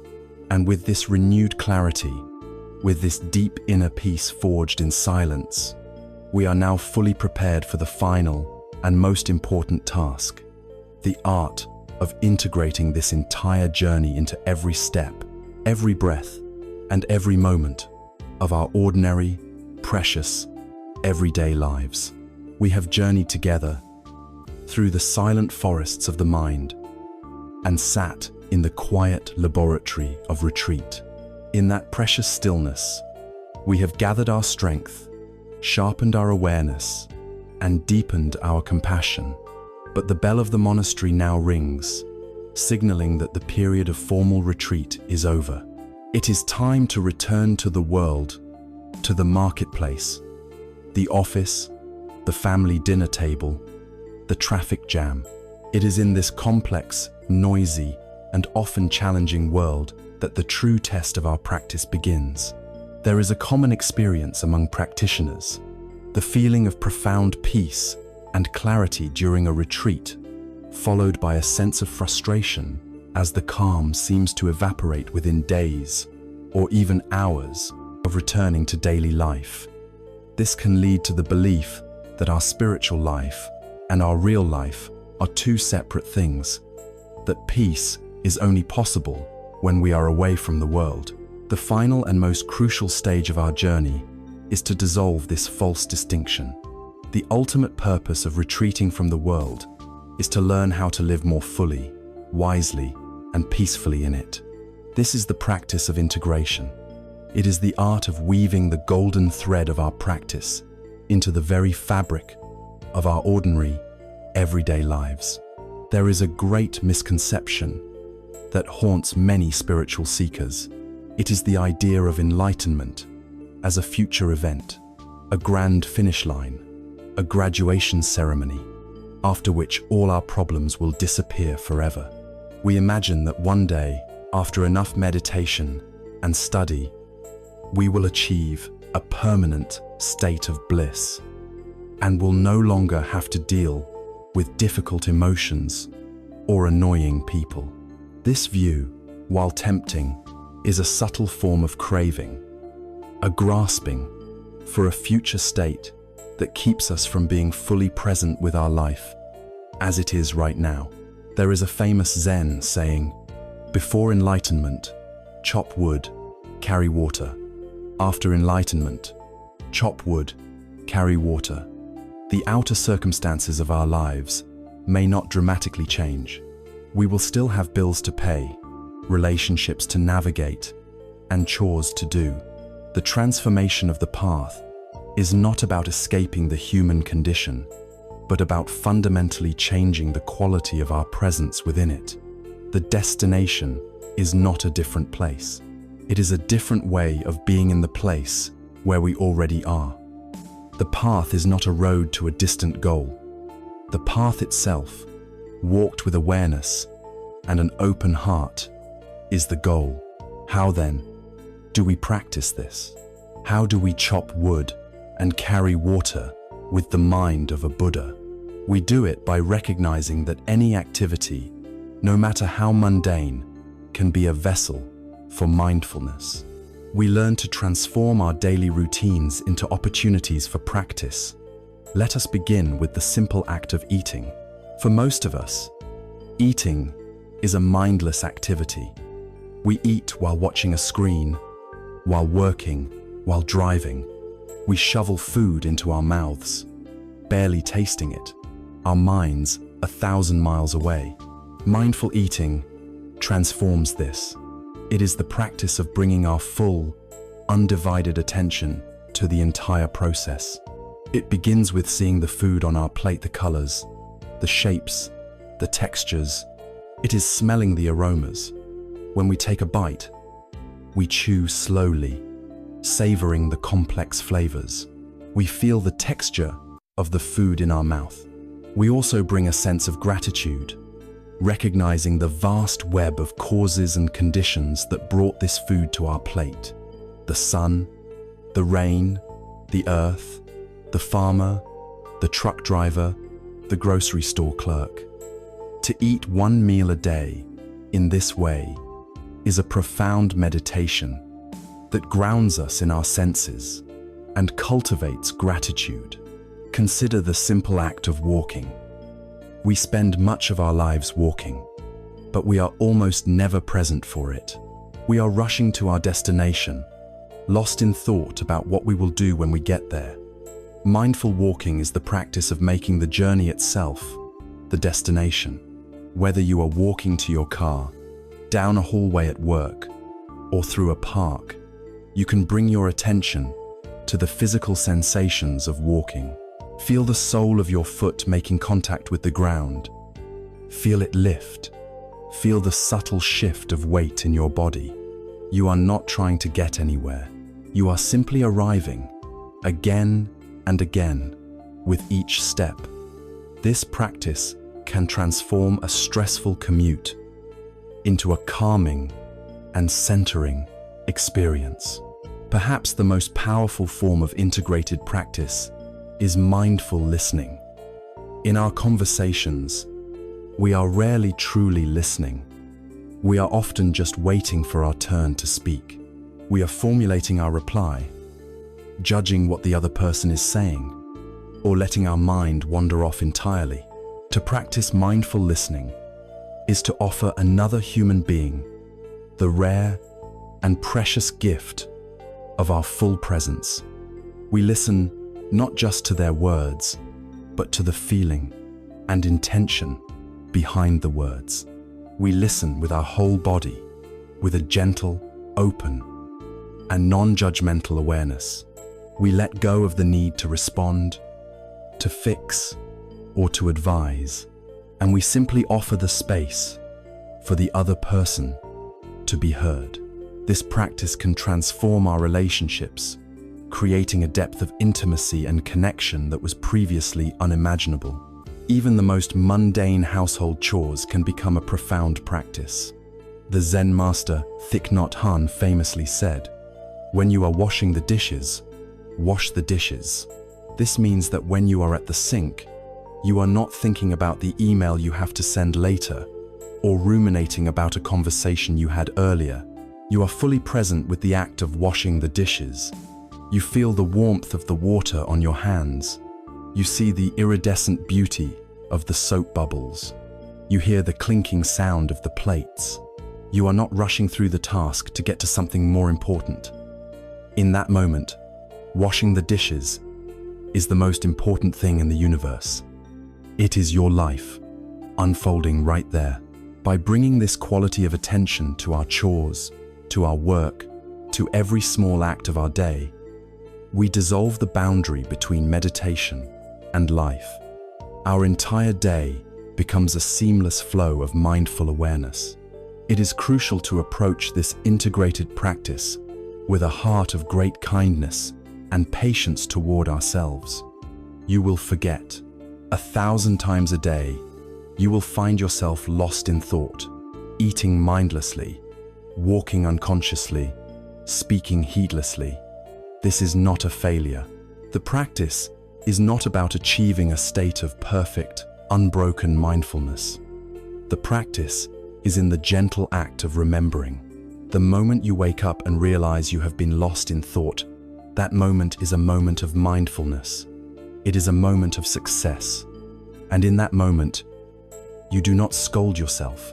You smile with a gentle sense of humor at the antics of the mind, and you gently, kindly bring your attention back to the breath, back to the feeling of your feet on the floor, back to the taste of your tea.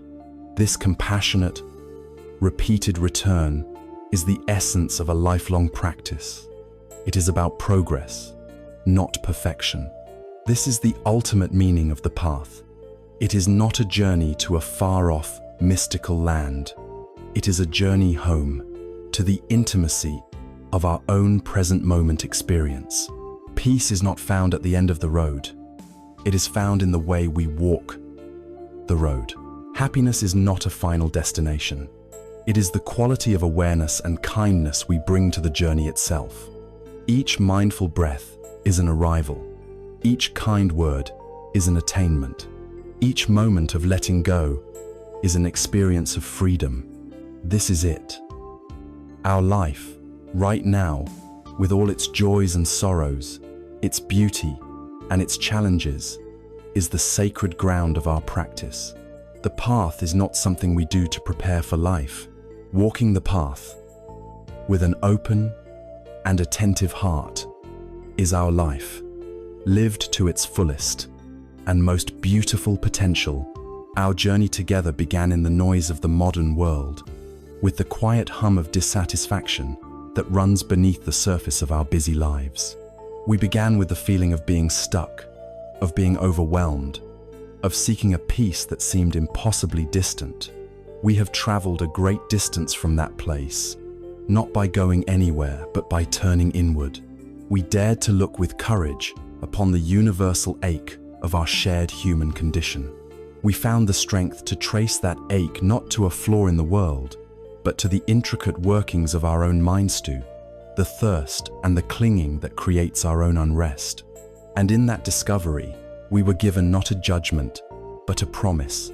The promise that because we are the source of our suffering, we also hold the key to our own liberation. We were given a path, an ancient and time-tested map to guide us home.